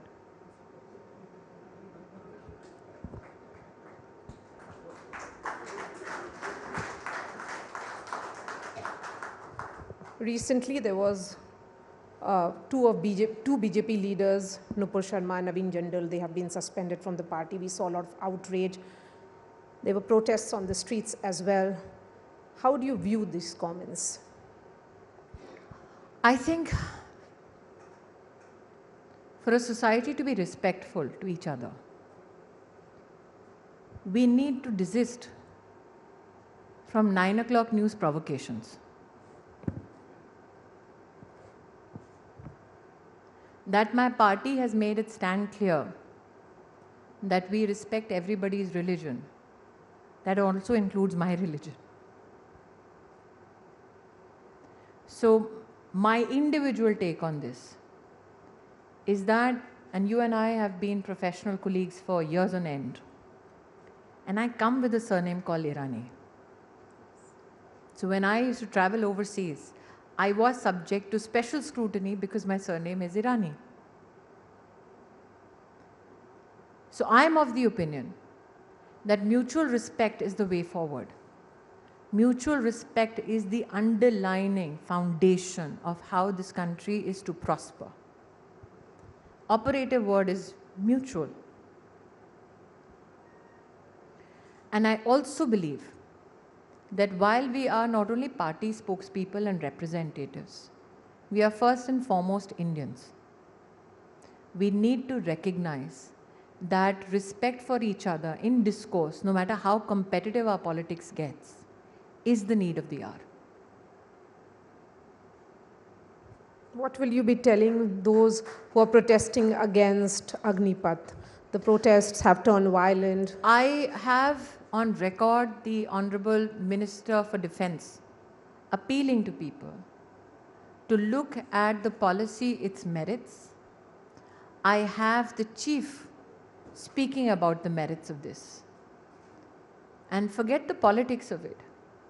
If you cannot look and listen to the armed forces themselves, there is not much that I can add, just repeat the appeal for peace. But one needs to introspect as a country. Can a call of duty be served by those who burn the country and its assets down? क्या मैं अपने घर को आग जलाकर फिर ये अपेक्षा कर सकती हूँ कि घर की पहरेदारी आपको दी जाएगी? जब तुम खुद ही खाक कर दोगे तो सुरक्षा करने के लिए बचेगा क्या?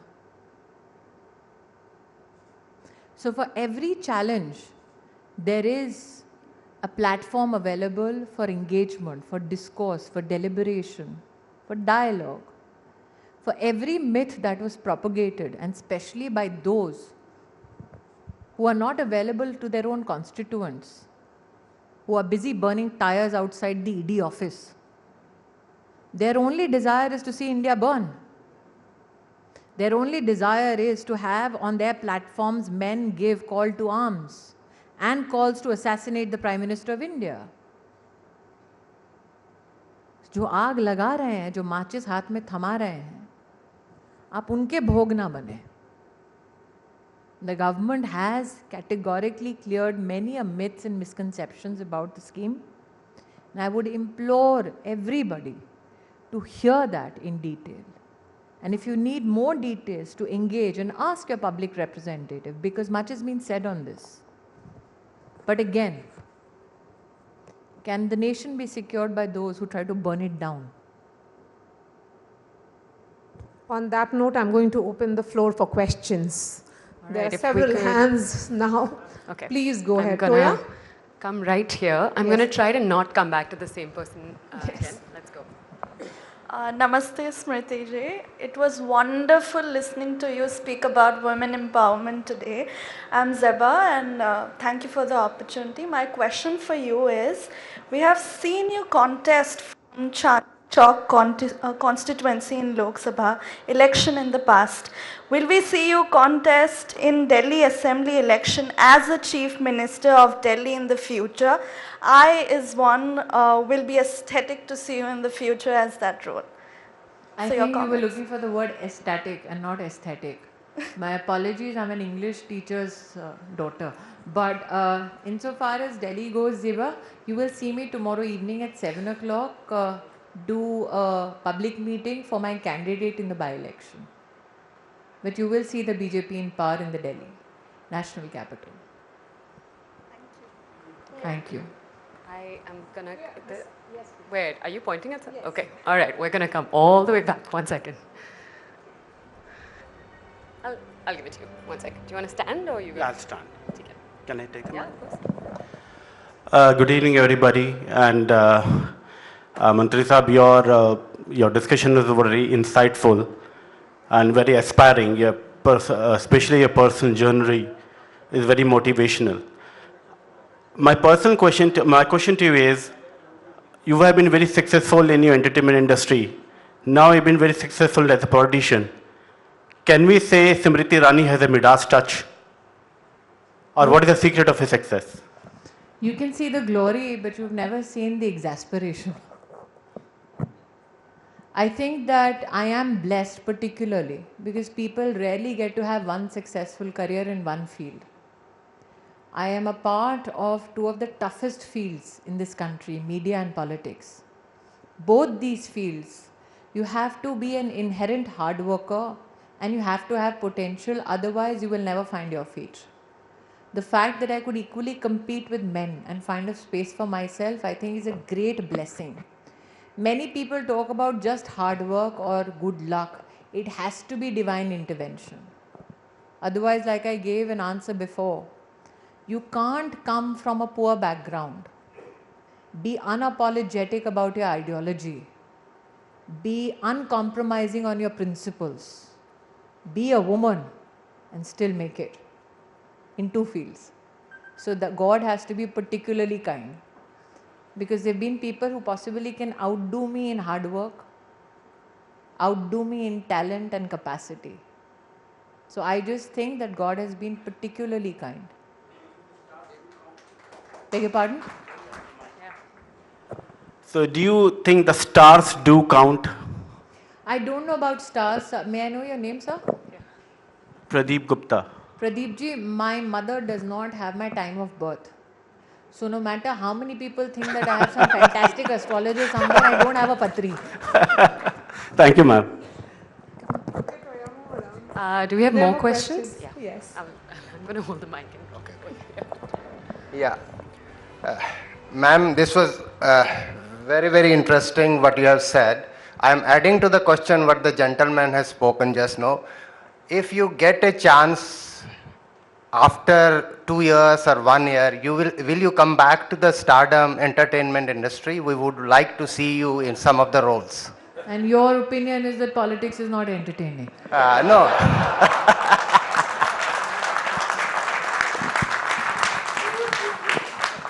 Your name, sir? Yeah, my name is Raj Kapoor. See? But not 420. नहीं सर, वो तो एक particular खानदान के लिए आरक्षित है. Can we take more questions? Yes. Yeah? All right. Ma'am, I'm coming to you one sec. Yes. Hi, Prachi from the Emerging Markets Foundation. Our job is to bring investor money to emerging markets, of which India is one. Smriti ji, does the falling female labor force participation rates in India keep you awake at night? And if so, what are you going to do about it? Thank you, Prachi, for asking that question. When you look at participation of women in economic enterprises, you need to quantify that over 7 million self-help groups in our country in the past 5 years have received over 4 lakh crore of revolving funds and credit access, particularly only from one department. That across 60 departments of Government of India every year, apart from this 4 lakh crores, every year in the past 8 years, self-help groups alone in this country have received over 1,30,000 crores, which is bigger than my ministry budget. The question that needs to also be added is that when you look at Mudra Yojana, again, female enterprise out of the 32 crore loans given have received over 70% overwhelming credit access support from this government. Also, if you look at Stand Up India and the credit access to up to 1 crore rupees, 80% of the beneficiaries are women. So while you are looking at the transition of women from the unorganized sector into the organized sector, and the disruption is what you're speaking about, I'm sure you're aware of the Labour Ministry report which talks about the distortion in number and how that number again reached a particular status where pre-pandemic levels have been reached. But let me say this, for how long will we want to essentially focus only on female as labor? When will we start quantifying the entrepreneurial prowess of Indian women? Is it now time to have that indice as well? Yeah. We have quite a bit of time, so if... Come. Madam, my name is Vijay Tiwari, and I have one question. You mentioned about washrooms made in India under Modi ji's scheme. Of course, we all are for Modi ji. We vote for Modi ji. We love Modi ji, no two opinion. And we have high respect for you also because you are a self-made person. There is a but coming, Tiwari ji. What is that but? I have one thing to say, that you said that female prime minister could not perhaps note or could not perhaps carry out. But can we ignore that female prime minister contribution that she cut? I am not ignoring any prime minister's contribution, male or female. Yes, see. My position is, Tiwari ji, only this. And I said this about all Indian men. And why I am saying it, allow me to quantify it. From the 1960s, there has been a legislation pending in this country which had to do with medical termination of pregnancy for women in advanced stages of pregnancy, up to 24 weeks. This is a contentious issue the world over, especially if you look at US politics right now. You will see that the Roe versus Wade controversy is enraging that entire nation. every time I represented India on the international stage, I was told that men in my country are not supportive and are not progressive enough to accept emancipated women. I kept defending men in my country in absentia on international forums, and I said, show me one example where Indian men have fallen short.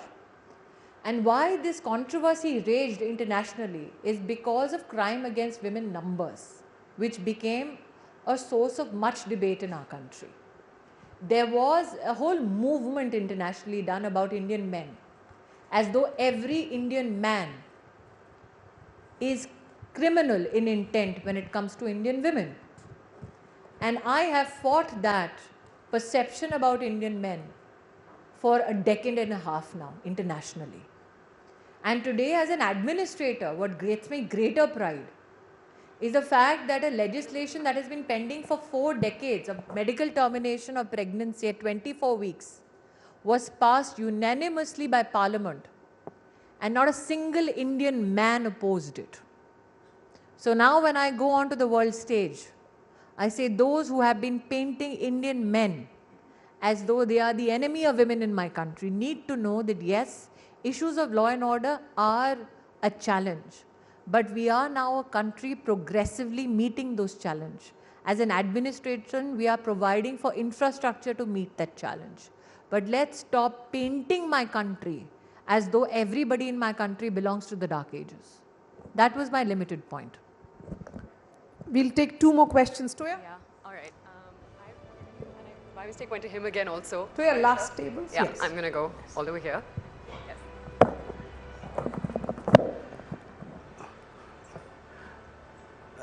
I'm very thankful to my government. My government में recognize मुझे जो 270 certificates दिए गए और prime minister Shri Narendra Modi के हाथ से मुझे बर्थडे ग्रीटिंग हर साल आता है. तो ये आइडिया आपने बहुत अच्छा सेलेक्ट किया. और आपकी गवर्नमेंट के पहले जब हम चिट्ठी लिखते थे सरकार को तो 3-4 महीने के बाद तो चिट्ठी पहुंचती थी और 3-4 महीने के बाद उसका जवाब आता था. तो ये मुझे बहुत अच्छा लगा कि इंस्टेंट है आपका, इतना हाजिर जवाब, आपका हाजिर जवाब action. This is the action, government of action. तो ये पॉजिटिविटी में बहुत अच्छी लगी. And it should everybody should join mygovernment.in. Thank you, sir. Don't look at me astoundedly. Do we have, all right, because that wasn't a question. Yes, I will try to get one more question in. Yes. Right, but also him. Yeah. You're against men in kurtas. Namaskar, Irani ji.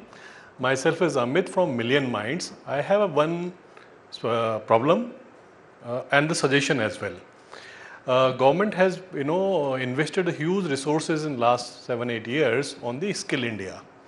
And there is a reservation for 33% for the women and the girls. But whereas once the, the agencies are training those girls, and then this trained workforce are not in a position to deploy to industry locations or maybe the urban location wherever the placements opportunities are there.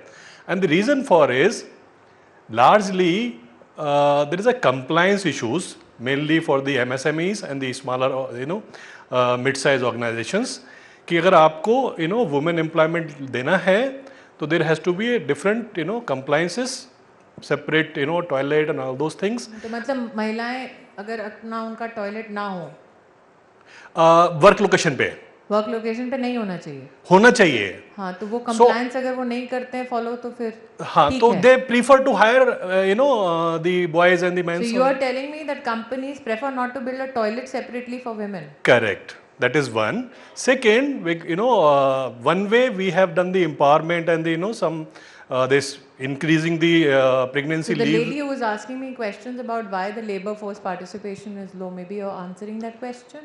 No, I am answering the question and suggesting as well the solution. Right? Because of the cost goes up for the organizations. Can you please tell me which are these companies that refuse to make toilets for women? It is not driven by the name of the company. It is driven by the cost. आपका अनुभव होगा, 1-2 तो होंगे. मैं आपको बहुत सारे दे दूंगा. दे दीजिए list. मैं आपको लिस्ट दे दूंगा, मैं सोल्यूशन दे रहा हूं आपको। नहीं, मुझे सोल्यूशन नहीं, मुझे पहले लिस्ट दीजिए, सोल्यूशन मैं ढूंढ लूंगा।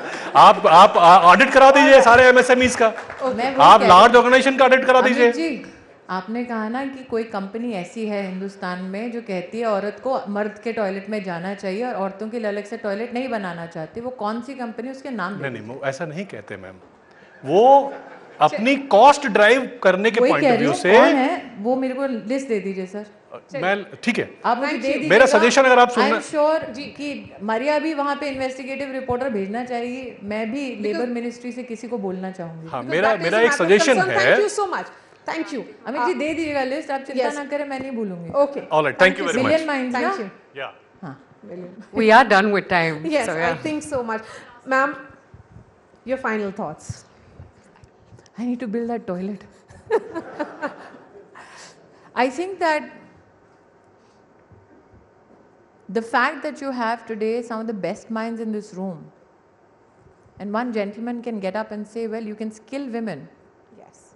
But there are companies in my country which don't want to build a toilet separately for women, which means that the problem is not administrative. The problem is not legislative. The fact that the gentleman has not reported such companies to the Labour Commissioner.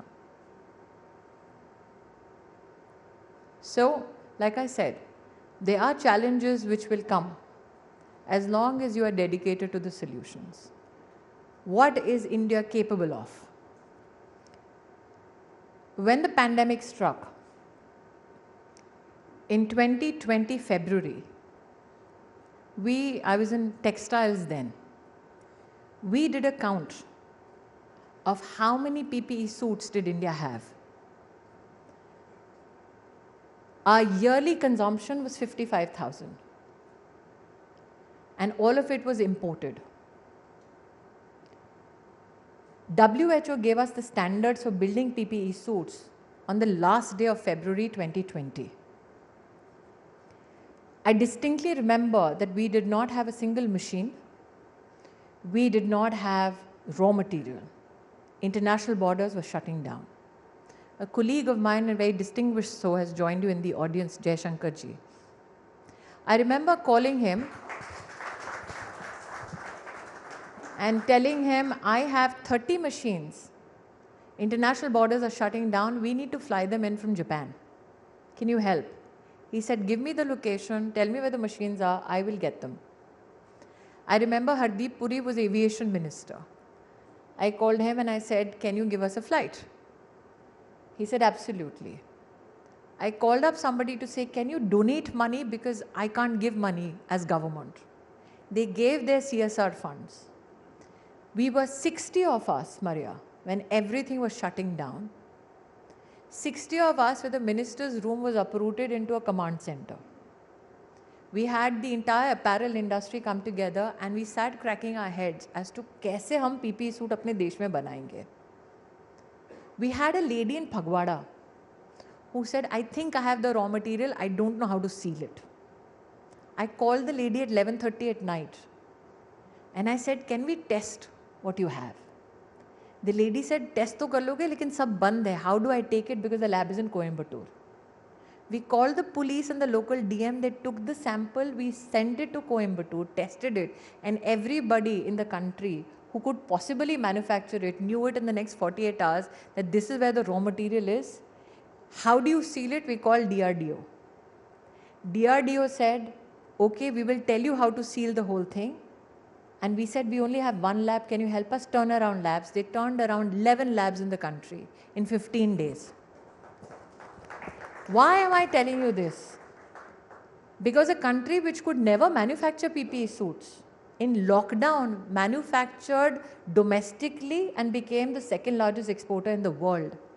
We had 7,000 crores worth of business in 3 months. 5 lakh people worked in lockdown. And not a single rupee of subsidy went from the government of India. It was all a collective effort between people and their government. And when you tell me what do you envisage in the next 25 years, this is the partnership that needs to strengthen. That yes, somebody in the audience will get up and say, there is a problem. And you will have somebody in this government saying, tell me where the problem is, I will go and find a solution.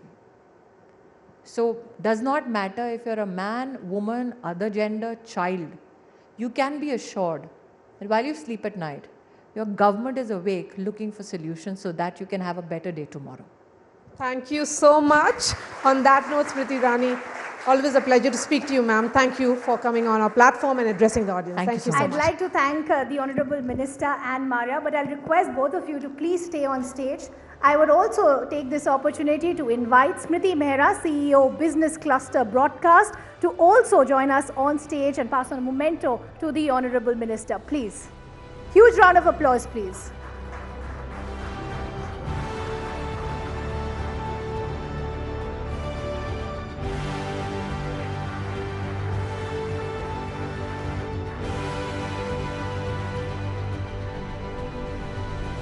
Thank you, ma'am, once again for that enriching session and your time as well. Thank you, Smriti. Thank you, Mara. I'd also like to take this opportunity to welcome the External Affairs Minister of India, Dr. S. Jaishankar, who is also now joining us. Huge round of applause, please. I'd also request all of you to settle in. We're about to begin our next session shortly. I'll request all of you to settle in, take your seats, requesting you once again to keep your phones on silent.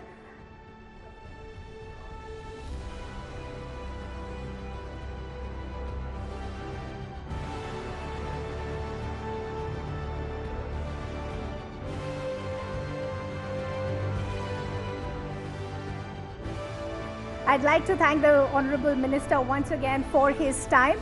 Before I let CNN News 18's Managing Editor Zaka Jacob begin with the session, we want to talk about what we'll be discussing.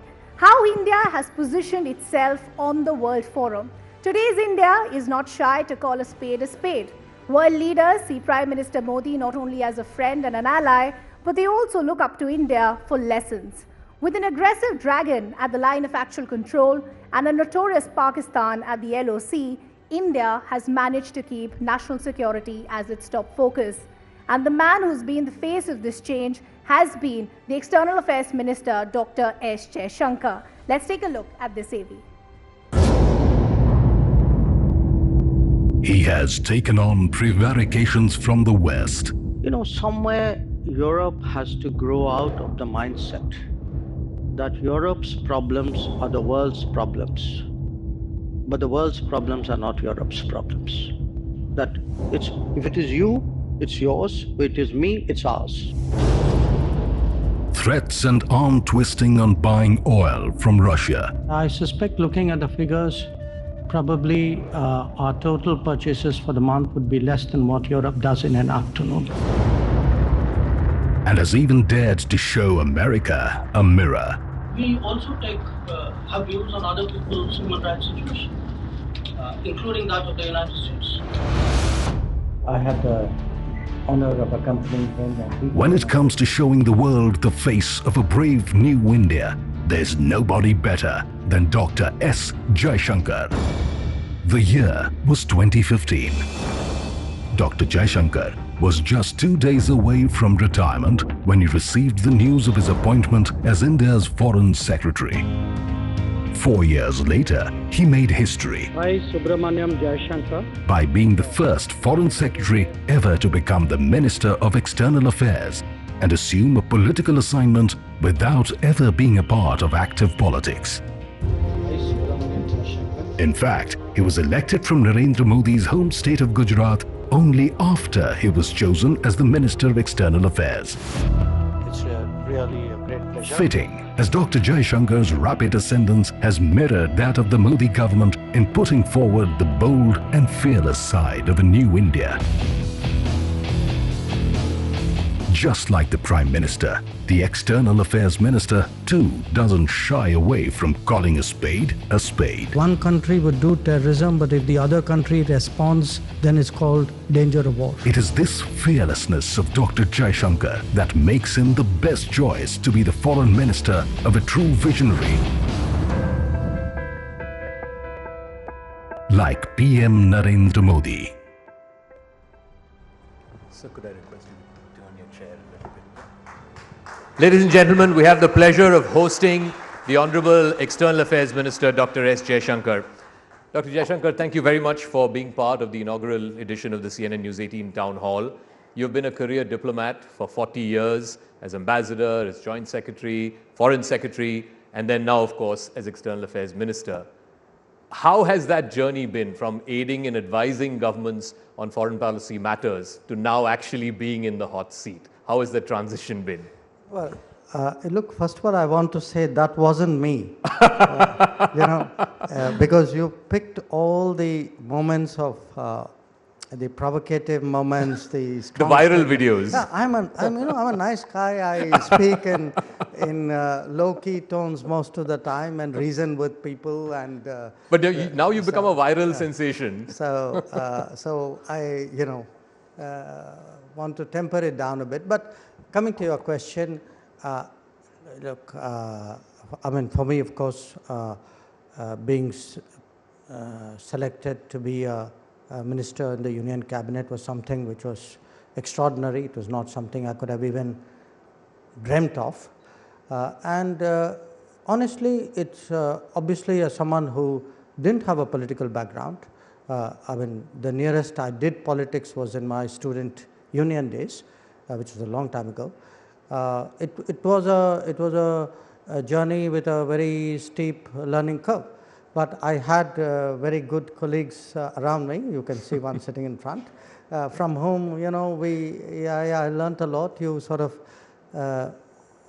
part of actually also of my earlier profession was you looked around you in the environment, you saw how it worked, you adjusted to it, and some of it is how it happens. But it is something, to actually not just be a minister, I would say to be a member of parliament, to be in the house, to also where your own ministry is concerned, to be the place where the buck really stops.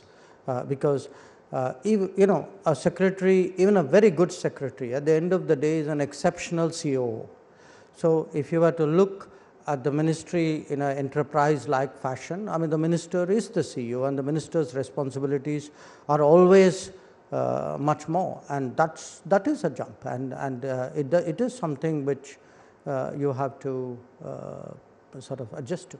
So in this journey from COO to CEO that you've made in the last 3 years, obviously, you've dealt with a gamut of issues. You don't need me to enlist them, from the pandemic to a war, to something or the other that keeps happening all the time. Have you at any point in the last 3 years felt that maybe I should have been a retired COO? I don't want to make the transition to CEO. No, look, I won't sort of deny it that, you may get a new challenge. It may ask much more of you. But I think if you are fundamentally a competitive person, you actually enjoy the challenge. You shape up to it. You ask more of yourself. As I said, it's frankly like going up in your level of your game, if you don't mind my putting it so colloquially. Which test player said I had a great Ranji trophy? So it's a different level. So again, you see many more things. I came in, I caught Smriti Ji's the beginning of her session in my office. Well, I missed a bit when I was driving, obviously, but some of the points she made, which is, how ministers work together, how you exchange views. I am way more well informed today.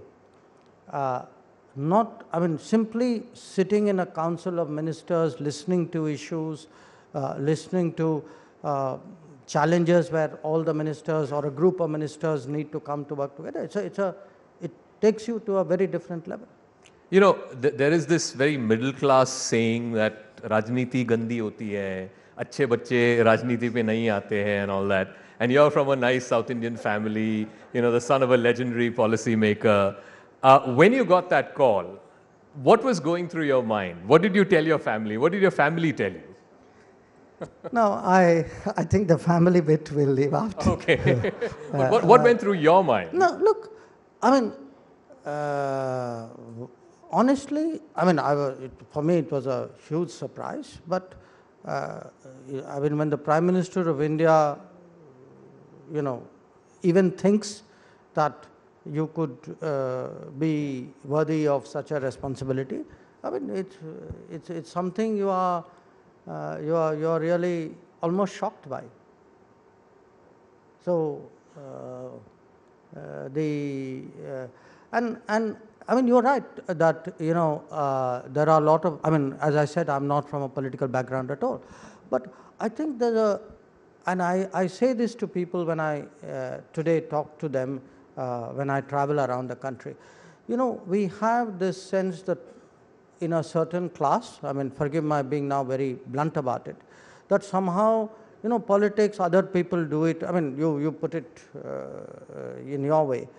I think if we want to really influence politics, we really care about the country, we can't say, okay, somebody else is going to do it, you know, there's a mess, they're going to clean it up, or it's very nice to say, you know, not take responsibility and pass judgments. That has also become almost an industry in itself.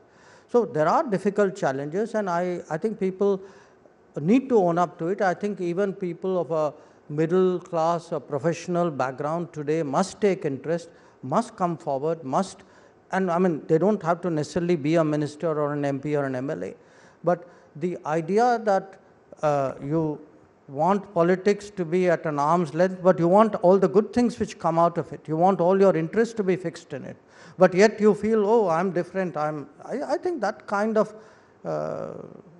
hypocrisy, if you don't, you know, really needs to end. We wouldn't have guessed who you're talking about, but I'll park that thought for a moment. I want to come to a larger, slightly more substantive issue. You've been a career diplomat, and more than that, you've been a foreign policy scholar, in fact, an observer of foreign policy for the last many years. What is your definition of Indian foreign policy as it stands today? Who are we and our place in the world? I think who we are, to me, is clear. I hope it is clear to everybody else. We are Indians. We are today a 5,000-year-old civilization, which is in the modern era, a nation state which is really reclaiming, in a way, its place in the world. But it is still a process, and it's a very challenging process. It's a process for a variety of reasons. One, you know, it's very hard to really overcome 200 years of colonialism. It's a bit of a paradox. We often think of the psychological or the cultural attributes of colonialism. We don't sometimes think of the enormous, you know, the damage it did to our societal fabric, to our economy.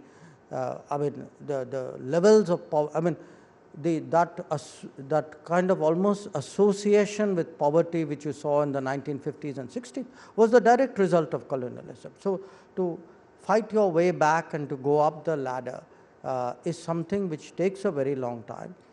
And until you make progress in that task, you know, you can make great speeches on foreign policy, but you really don't have the muscles to back it up. And to me, again, I hark back to your earlier question. You know, I find it fascinating what is actually changing in this country in terms of ground level reality. Smriti ji was talking about how we created, you know, this PPE industry out of nowhere. I want you to think maybe 3, 4, 5 years back, we have actually created a social safety system in this country out of nowhere. If I had told you in 2014 that 8 years later of this government, we would be sitting here going through a COVID, having ensured 800 million people got food, 400 million people got money on the bank accounts, that, again, hundreds of million people today think in terms of health access, who get financial support to start businesses. That if you look and just look at some of these numbers, I mean, they are just staggering, not just the food and the bank account numbers. I mean, if you look even at how many houses got electrified. So there is an enormous actually change happening in front of our eyes.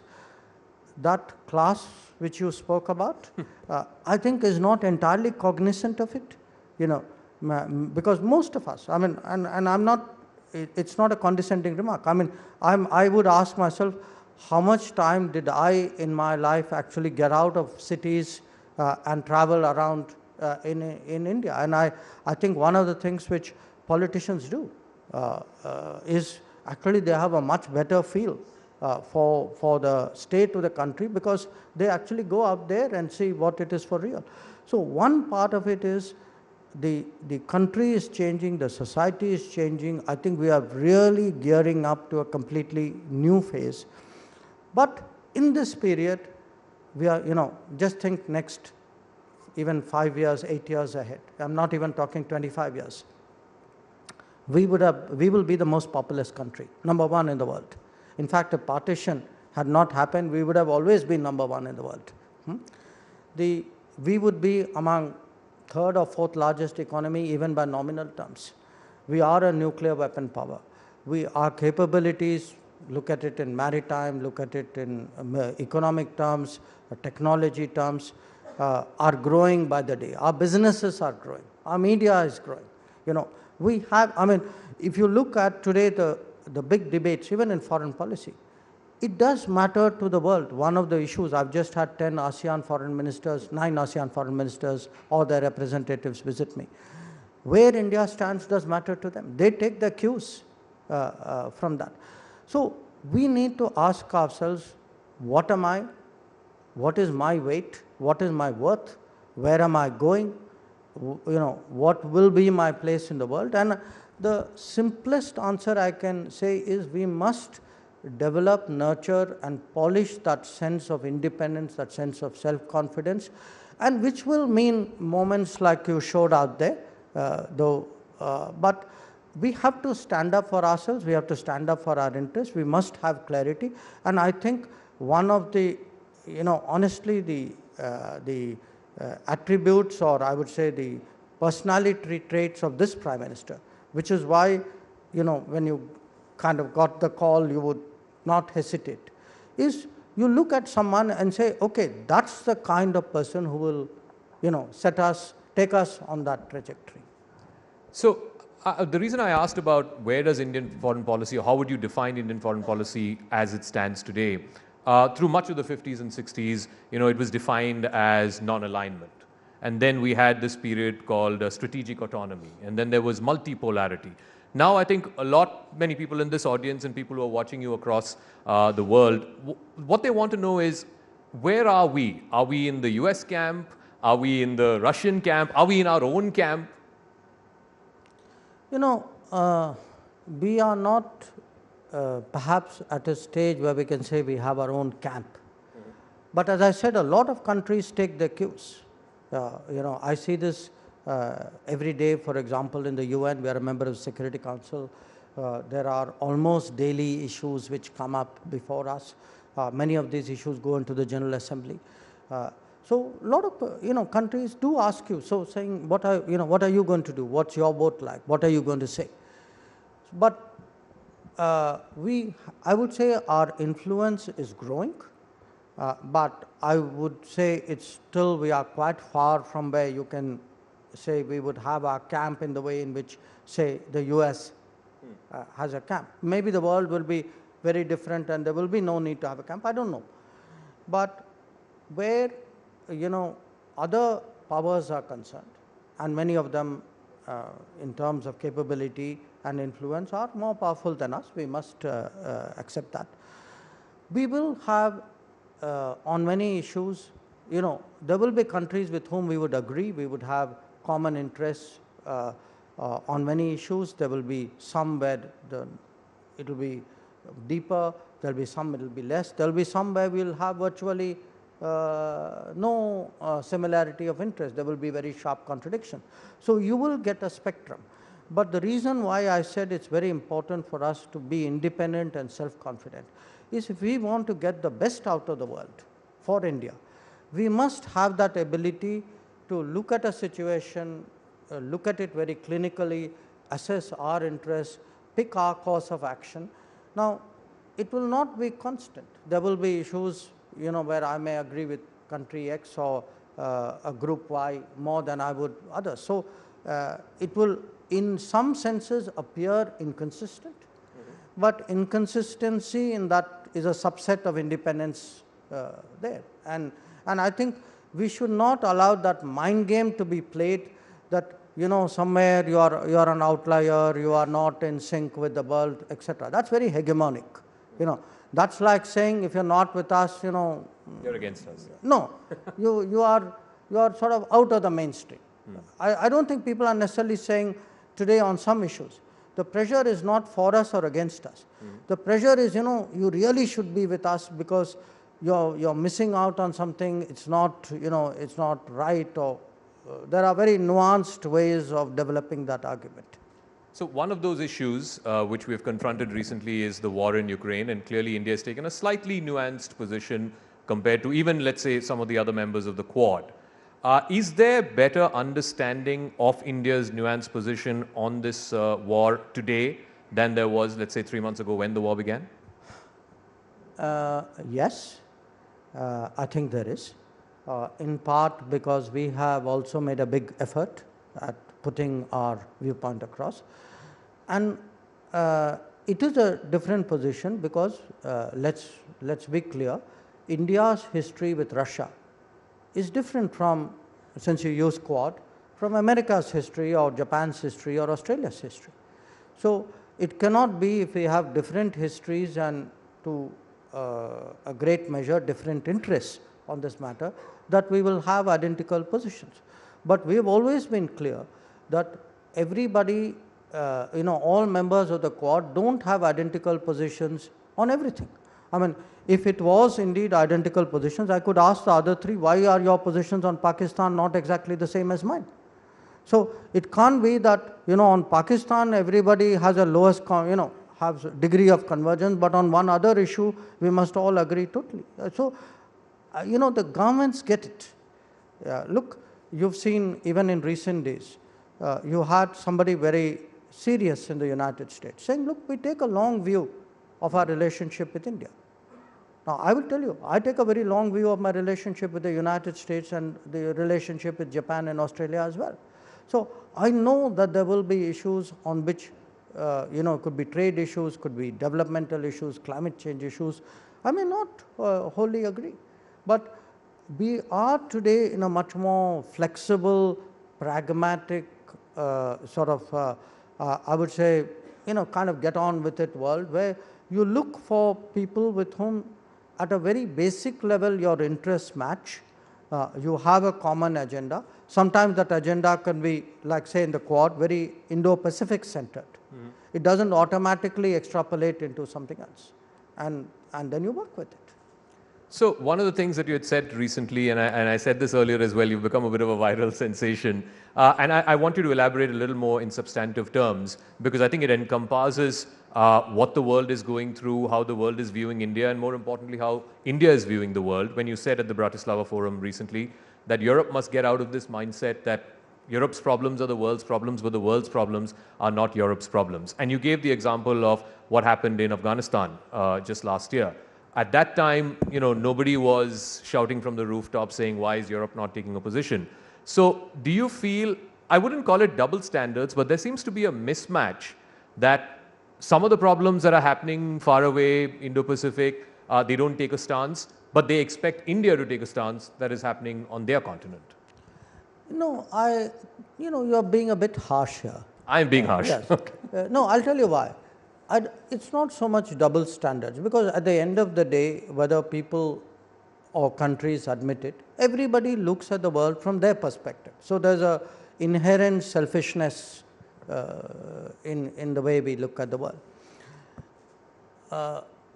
what is important is to develop that ability if you want to carry other people with you, to also have some sense of their perspective and their interest. That's how you build coalitions, if you would. Take the Quad, for example. You know, why is it today? I mean, look at the United States. I mean, everybody would maybe I'm among the older people in the room, but our history with the United States is a very troubled history. That a lot of our problems with Pakistan are directly attributable to the support which the United States gave Pakistan. True. And the United States, especially in the 1990s, you know, what they called the unipolar moment, was obviously very, very dominant. But today you have a United States which is able to actually, that long view which was spoken about, which is actually able to say, you know, here is India. India has a different history. They have a relationship with Russia. We have to take that into account. So you have to cut the other, you know, give the other party that much slack of that understanding. And part of the reason why Quad has worked is that the other, the four of us have given each other that degree of latitude and understanding. My sense where Europe is concerned is, in many ways, because of NATO, because of the circumstances of the European Union, they were not directly involved in hard security challenges. Okay, so I don't want to call it a bubble, but let us say they've had a more comfortable recent past than many other geographies. When they are confronted with such a situation, their level of emotion and their level of, I would say, agitation at this point of time, it almost makes them sort of feel, you know, there can be one point of view and that's our point of view, and therefore that inclination to think, okay, here's somebody else who has a different history and different interests, and therefore should I approach him in a different way? Perhaps that is not so well developed. I think this experience in a way would actually connect them much more to other parts of the world. So I think you will see a very different sense of European diplomacy which will come out of it.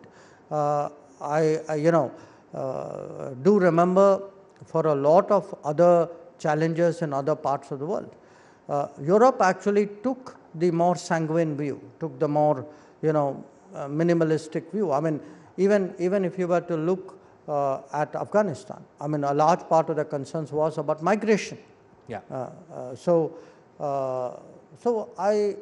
My sense is there will be a evolution as a result of this set of issues, and we engage Europe very, very intensively. I think if you look at Prime Minister Modi, very few Indian Prime Ministers have spent as much time directly engaging European leaders. So we need to work at it. I think they need to work at it, and maybe we will get to have a better understanding of each other's interests. All right, let's talk about one set of other countries that, again, the Prime Minister has invested very heavily in, and that is the Gulf countries. And I want to talk a little bit about this controversy that happened recently with one of the former spokespersons of your party and some of the comments that she made. There was a blowback. So I want to know, first of all, were you surprised at the level of blowback from some of the countries that we saw? And what may you say to address some of those concerns? No, look, you know, what was said was not the position of the party. I think the party made it very, very clear in very strong terms. The party took action, and the countries, not just in the Gulf, I would say even in Southeast Asia, some countries who had concerns do appreciate, you know, that this was not the position of the government. Look, they deal with us. They know what we are about, you know. I mean, we are their image of India. I mean, when you have a minister or somebody who is a head of government, I mean, it's their counterparts who when they think of India, that's what they, so they know that these are not our views. Since, you know, what was said, what was very regrettably said was said, I think once the party clarified its position, our expectation is that people will understand that. Now, there will be people who will fish in troubled waters. I mean, that's natural, and international relations is a very competitive game which is not played by Queensberry rules.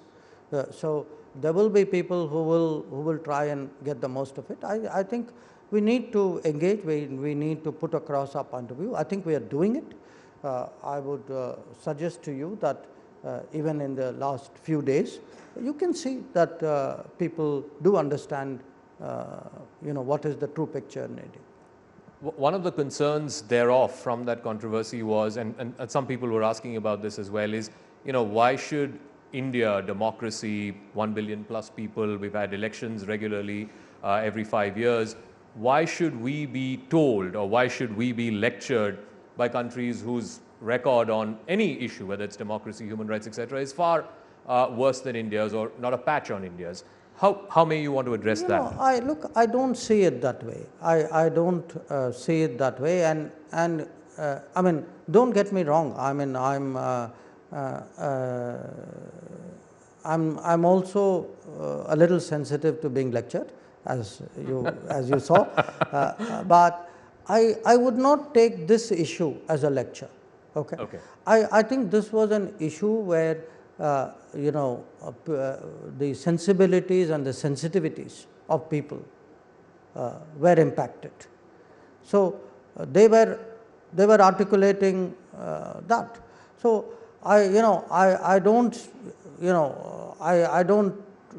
agree with the way this has been put to you. So my view is again that we have to be very clear about what we stand for. And once and the party has done that, so my sense is we should really sort of handle it this way. Okay. Let me come to another issue which has been sort of hanging fire for the last couple of years, and you were previously ambassador to China as well. You've dealt with China very, very closely. What is your best understanding of the situation at the line of actual control in Eastern Ladakh as it stands today? And what can you say to our viewers who are watching this as to why the talks, and we've had what, 15 rounds of talks, why have the talks not yielded the expected results? No, well, it depends on what you call the expected results, and I also want to tell you it's not like the talks have come to an end. Sure. And by the way, it's not like this has been the longest talks we've had. If you look at Sumdurongchu, those talks went on forever. Correct. But here's the common sense explanation of what happened. Look, for whatever reason, China, in violation of the 1993 and 96 agreements not to mass troops on the LAC, chose to do so. Okay. Their attempt was obviously to unilaterally change the LAC.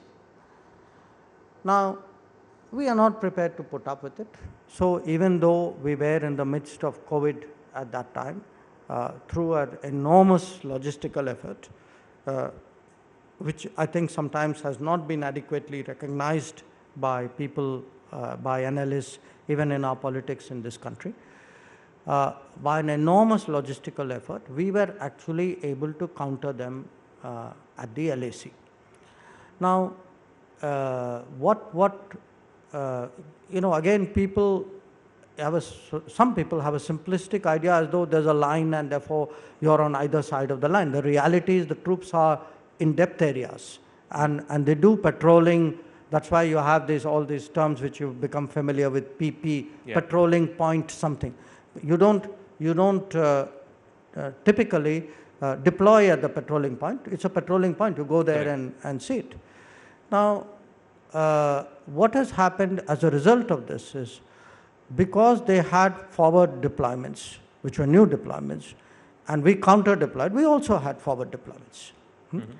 Now, you ended up with a very sort of intricate mix of like, you know, like this, and which was very dangerous, because they were too proximate, the rules of engagement were not being observed, and then exactly what we apprehended happened at Galwan 2 years ago, which was, it became violent and there were casualties. Now, since then, we've had a situation where we negotiate the friction points, and when you said, have you yielded results, many of those friction points have been resolved. Okay, there are areas where you know, they pull back, we pull back. So, because remember, both of us are very much in advance of what were our pre-April positions. Has it all been done? No. Has we made substantial solutions? Actually, yes. I mean, the most intractable and to my mind the most dangerous case of close-up deployments, because you actually crisscross deployed, was in Pangong Tso and around Pangong Tso. So, it you know, it is hard work. It is very patient work. But we are very, very clear on one point, which is we will not allow any unilateral attempt by China to change the status quo or to alter the LAC. So, I don't care how long it takes, how many rounds we do, how hard we have to negotiate, but this is something we are very, very clear on. So let me go from one neighbor, the northern neighbor, to our western neighbor. Obviously, you know, recently you've seen some conciliatory statements coming in from their Prime Minister, and I believe yesterday your counterpart, the Foreign Minister of Pakistan, made some conciliatory remarks. And I'm just curious to know what you think of the status of the ceasefire as it stands today. Is it working? Is it not working? And will there be an attempt to reach or let's say to meet Pakistan halfway if they are extending a conciliatory hand or a hand of friendship, if you will? You know, look, this is not just a matter of words. I mean, if it's a matter of words, I mean, you probably very rarely heard me say anything harsh unless provoked. It's, you know, finally, what is the test? I mean, where did things go wrong? Let's go back to it. This Prime Minister has made such an enormous effort actually to reach out to Pakistan beginning with day one of his tenure. Okay. Now, I mean, if you look, and sometimes in heated rhetoric, lots of things are said. I really, in our history, cannot think of any figure on either side who has striven more to find some kind of modus vivendi. And it's happened because I think people in our country trust him with that. You know, I mean, the people feel that, you know, Mr. Modi, where national security is concerned, will never compromise on it. And that actually strengthens him in many ways. But where it went wrong was actually cross-border terrorism. Cross-border terrorism at Uri, cross-border terrorism at Pathankot, at Uri, at Pulwama. So finally, the proof of the pudding is in the eating. I mean, you have to see what is actually happening on the ground. And to say nice things and good intent, and please don't think I'm in any way decrying it, minimizing it. I'm not. You know, if there are people who would like to reach out and improve relations, I think it's a good thing. But I would only say that eventually nice words have to be matched by concrete actions on the ground. Then the nice words actually become more credible. So these are early days. So let us see where it goes. Have you seen any commensurate action on the ground in terms of reduction of cross-border terror or the concerns that India has? I don't know if today I could make such a definitive judgment. Okay. Let's talk about the neighbor north of that, Afghanistan. We have an engagement going with Afghanistan. We had a team from the MEA there a few days ago. Today again, unfortunately, there was an attack on a Gurdwara there. So first, I want your thoughts on that. And two, what is our position? Are we going to formally have a mission there? Do you have a timeline? What is our position when it comes to engaging with the new government there? Look, here's our problem. We have, you know, it's a cliche, but we really have a historical relationship with Afghans. And I assume you've been there a few times to Afghanistan? No, I've not. Okay. You know, I've been there obviously before August 15th last year.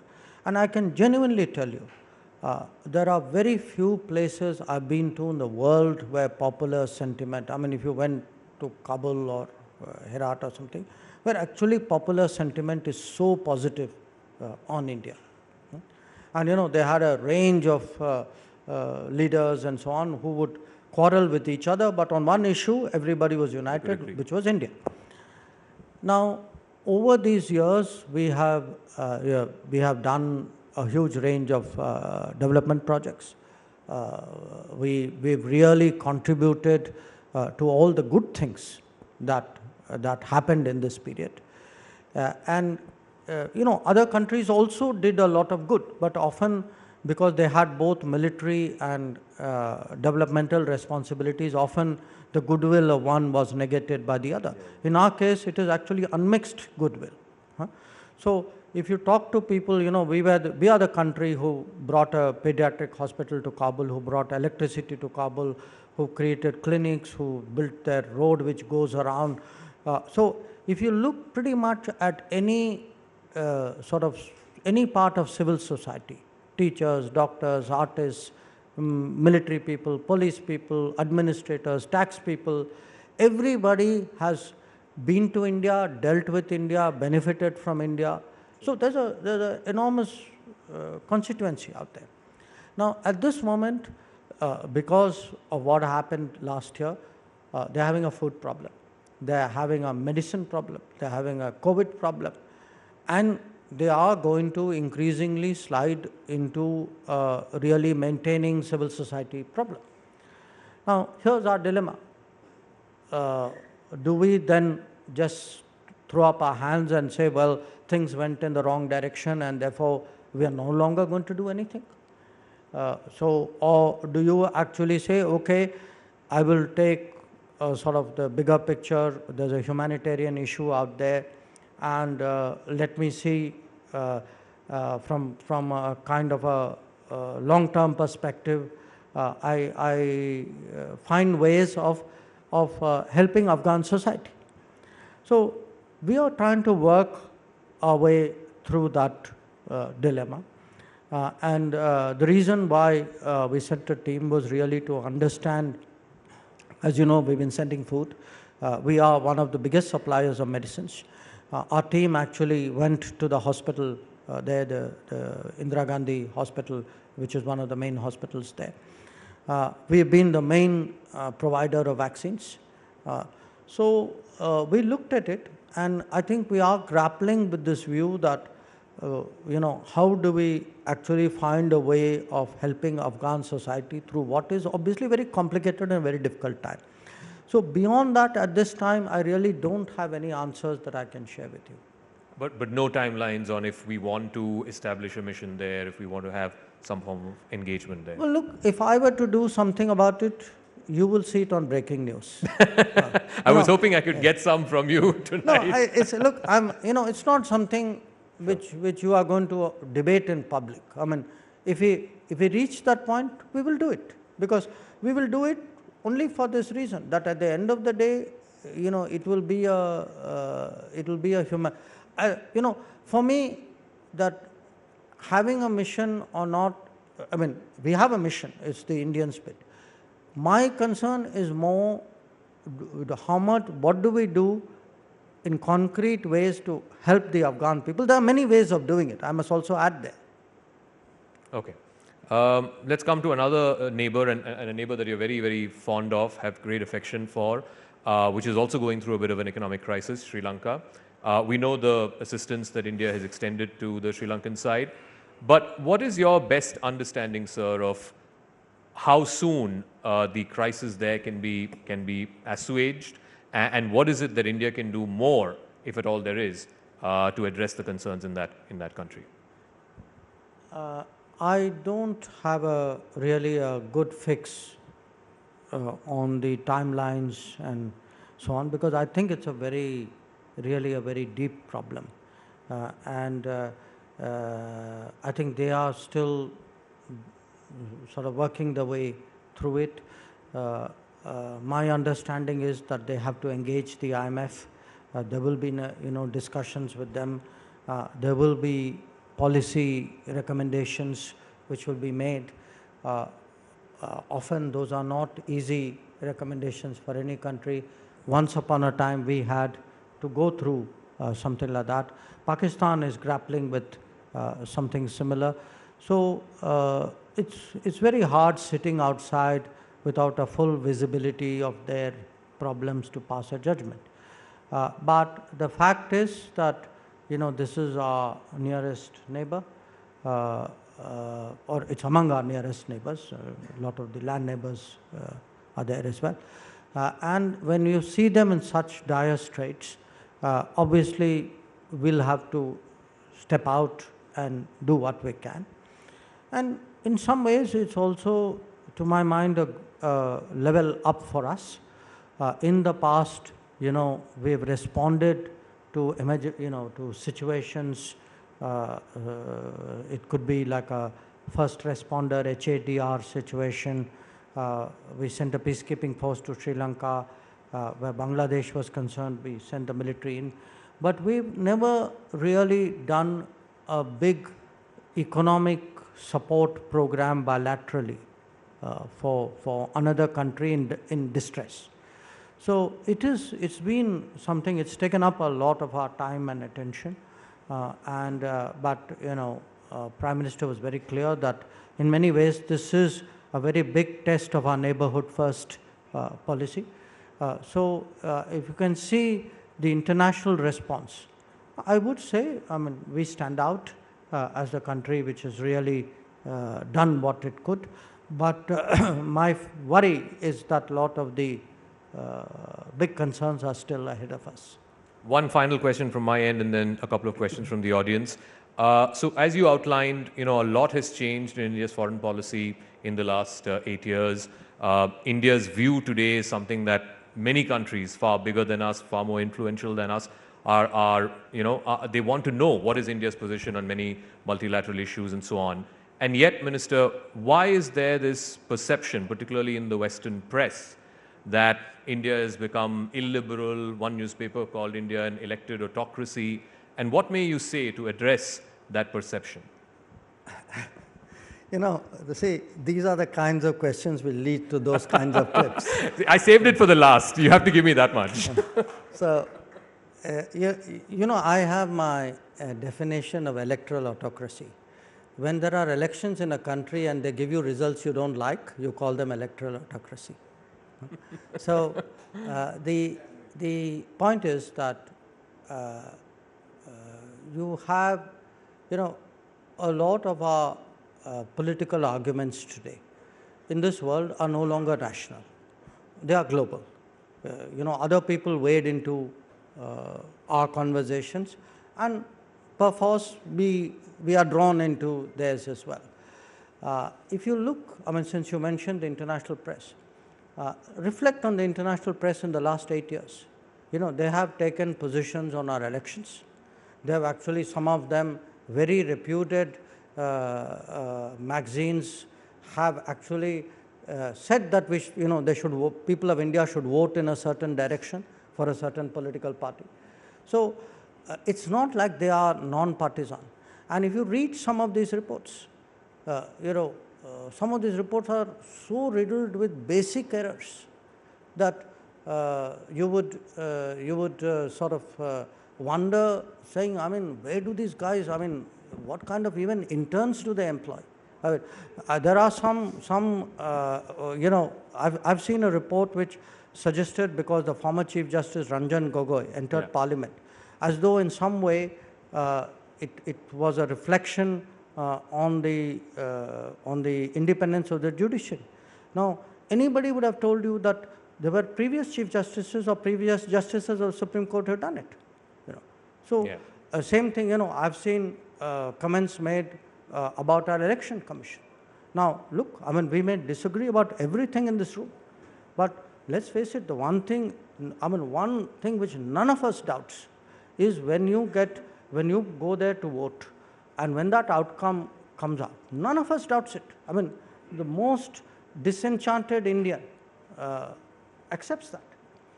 Now, you had people comment on that. So, do understand a lot of this is polemics, these are mind games. In a sense, we talk about rebalancing. Okay? Rebalancing is not only economic rebalancing, my GDP is so much, or it's political rebalancing, I'm in this group and you're not in that group. There is actually a cultural rebalancing. There is a, there is a intellectual hegemonism in the world.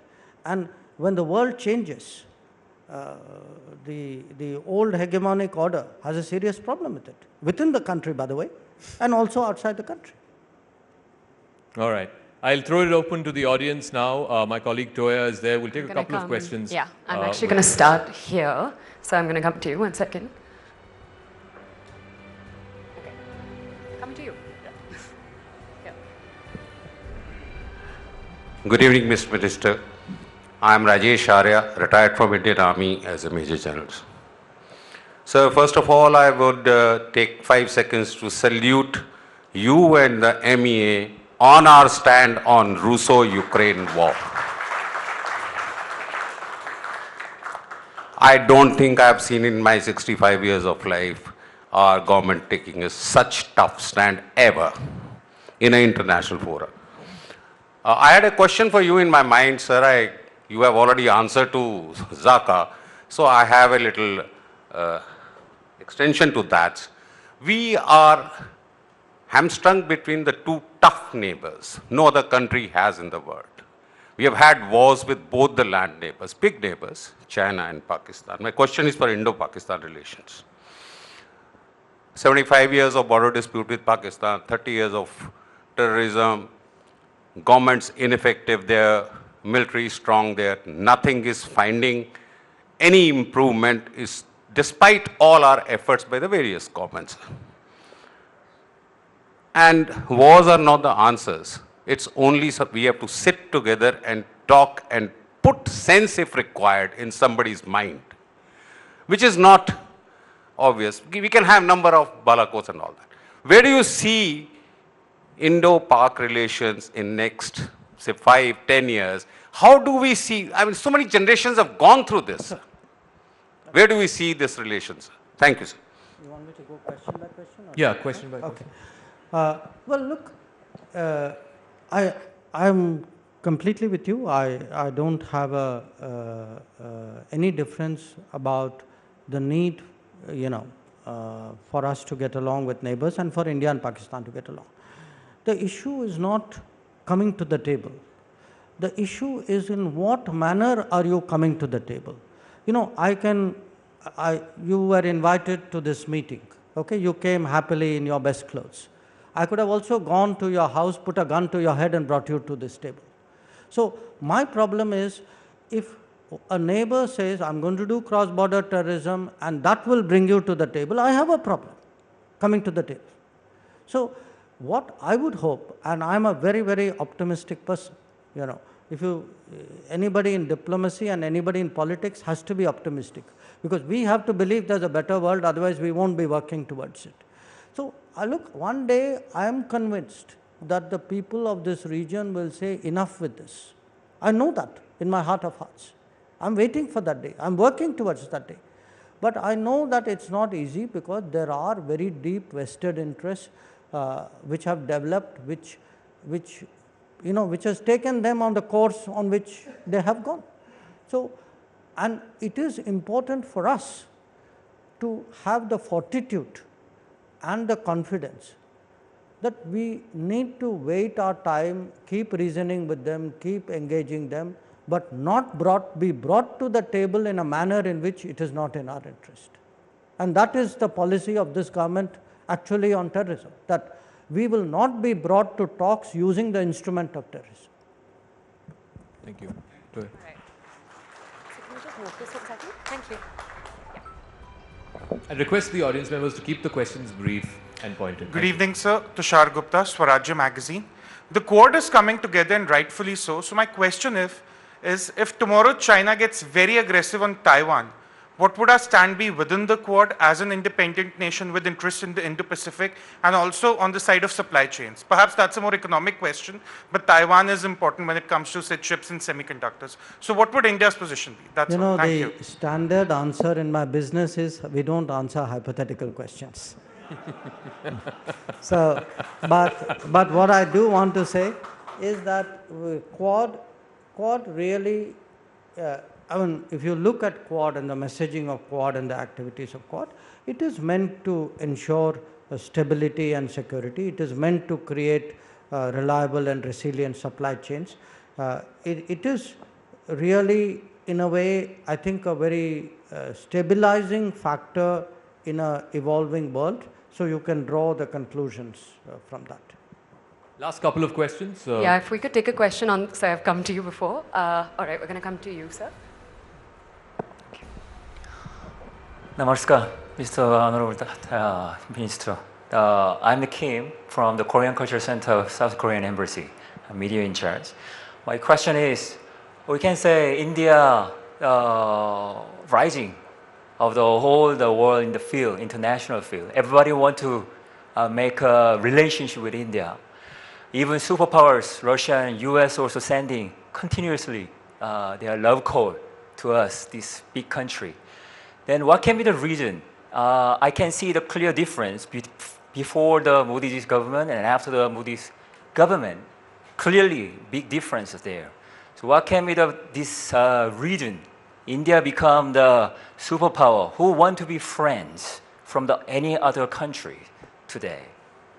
All right, thank you. Well, look, first of all, I thank you for saying all those nice things, but I want to temper it with a strong sense of reality, okay? Because let me also tell you, I mean, being in politics is a great reality check because you understand all the problems on the ground, which even if you are a COO of a ministry, you may not necessarily feel. I'm very convinced of the positive trajectory of my country, okay? That's why at times, if only for that reason, I wish I were younger so that I could see more of that trajectory. But it's not a trajectory which is foregone that, it'll automatically happen. I think we have to work hard, we have to make choices. We have to manage international relations in a way in which the trajectory is the smoothest. So our problem, or I would say our outlook of foreign policy today, like any country will have problems. How do you manage or mitigate your problems? How do you maximize your opportunities? This in essence is what we are trying to do. And in doing this, for us, the more relationships we have, the greater the opportunities which come with it, which is why, for example, a relationship with Korea is so vital for us because, there are really, in a range of areas, there are benefits which both countries can gain.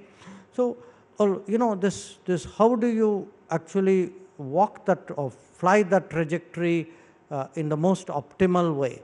That is really what our situation is today. Sometimes, yes, there will be situations like we are going through right now where there will be pulls and pressures on us. People wanting us to sharply go in one direction or the other direction. We have to decide which is the right flight path to take. I think so far we have been sensible about it, and I'm very confident we will continue to be so. All right, one final question to him. 1 second, sir. Yeah. Do you want to say? Yeah, thank you so much. Hi, sir, I'm Gayatri. I'm from Africa. I call it from Africa, though I'm originally from here, but I'm based in Africa. The kind of competition that we see in China, with respect to China and India in Africa, is very different.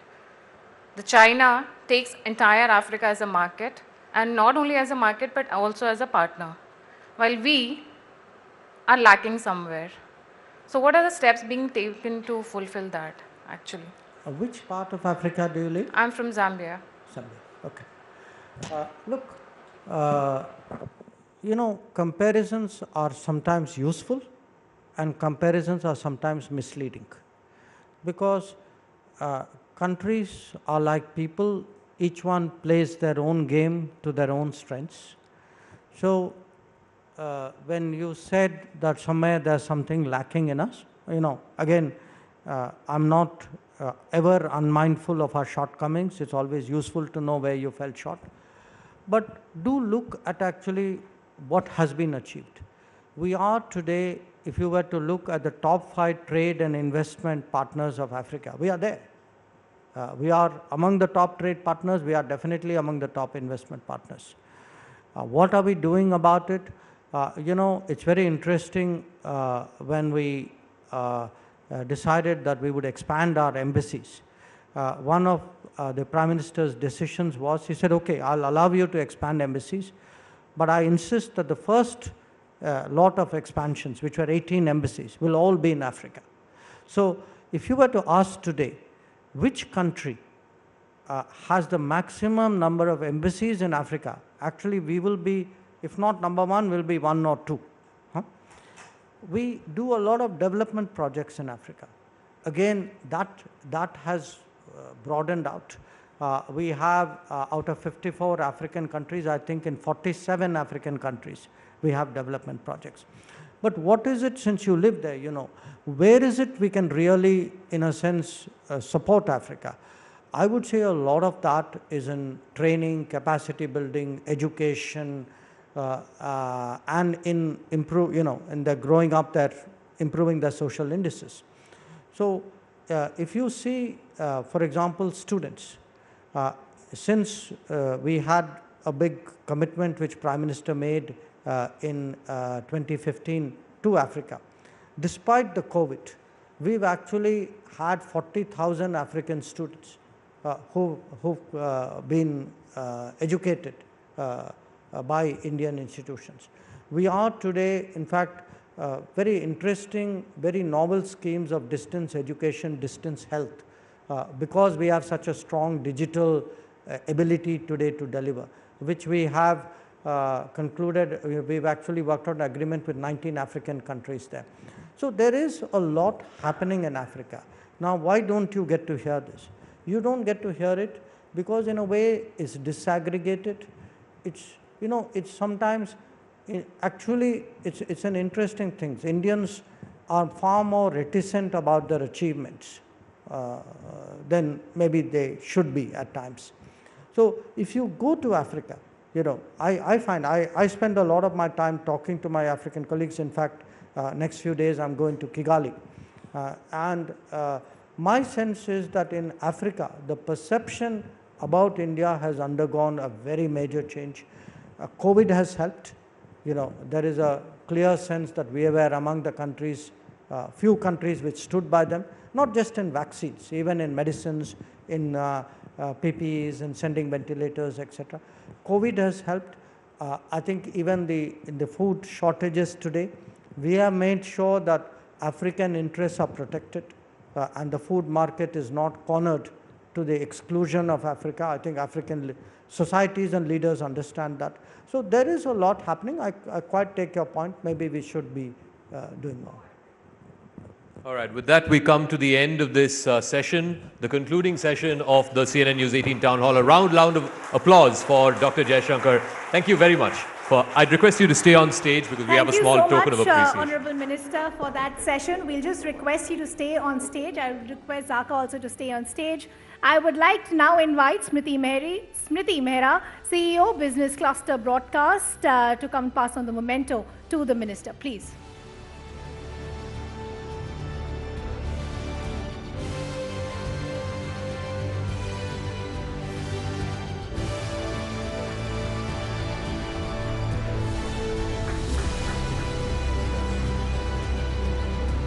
Once again, we would like to thank the Honourable Minister for his valuable inputs as well as his time.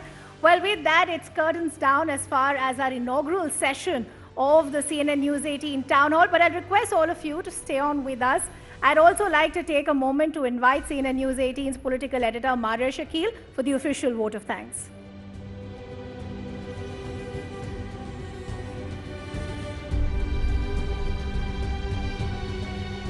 Ladies and gentlemen, thank you so much. We come to the close of this enlightening exchange of ideas on 8 years of the Modi government, as well as the road ahead. We here at CNN News 18 endeavor to continue empowering such platforms with policy experts and opinion leaders as the nation's #1 news team and a pioneer in the knowledge economy and public sphere. I would like to thank our leadership team, Rahul Joshi, Santosh Menon, and Avinash Kaul for their vision and guidance that takes us to new heights.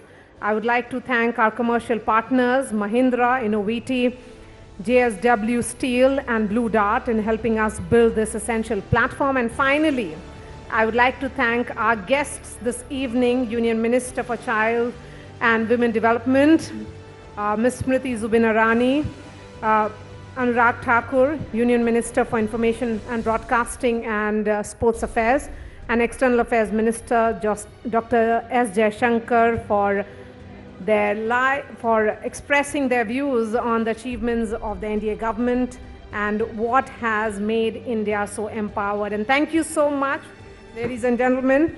And we would like to see you soon on the second edition of CNN News 18's Town Hall soon. Thank you so much.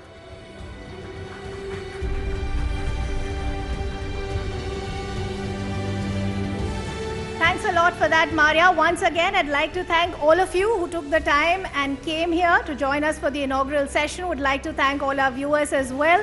We would now like you to join us for dinner. You can move towards the pre-function hall. Thank you. That's a wrap as far as the inaugural session of CNN News 18's Town Hall.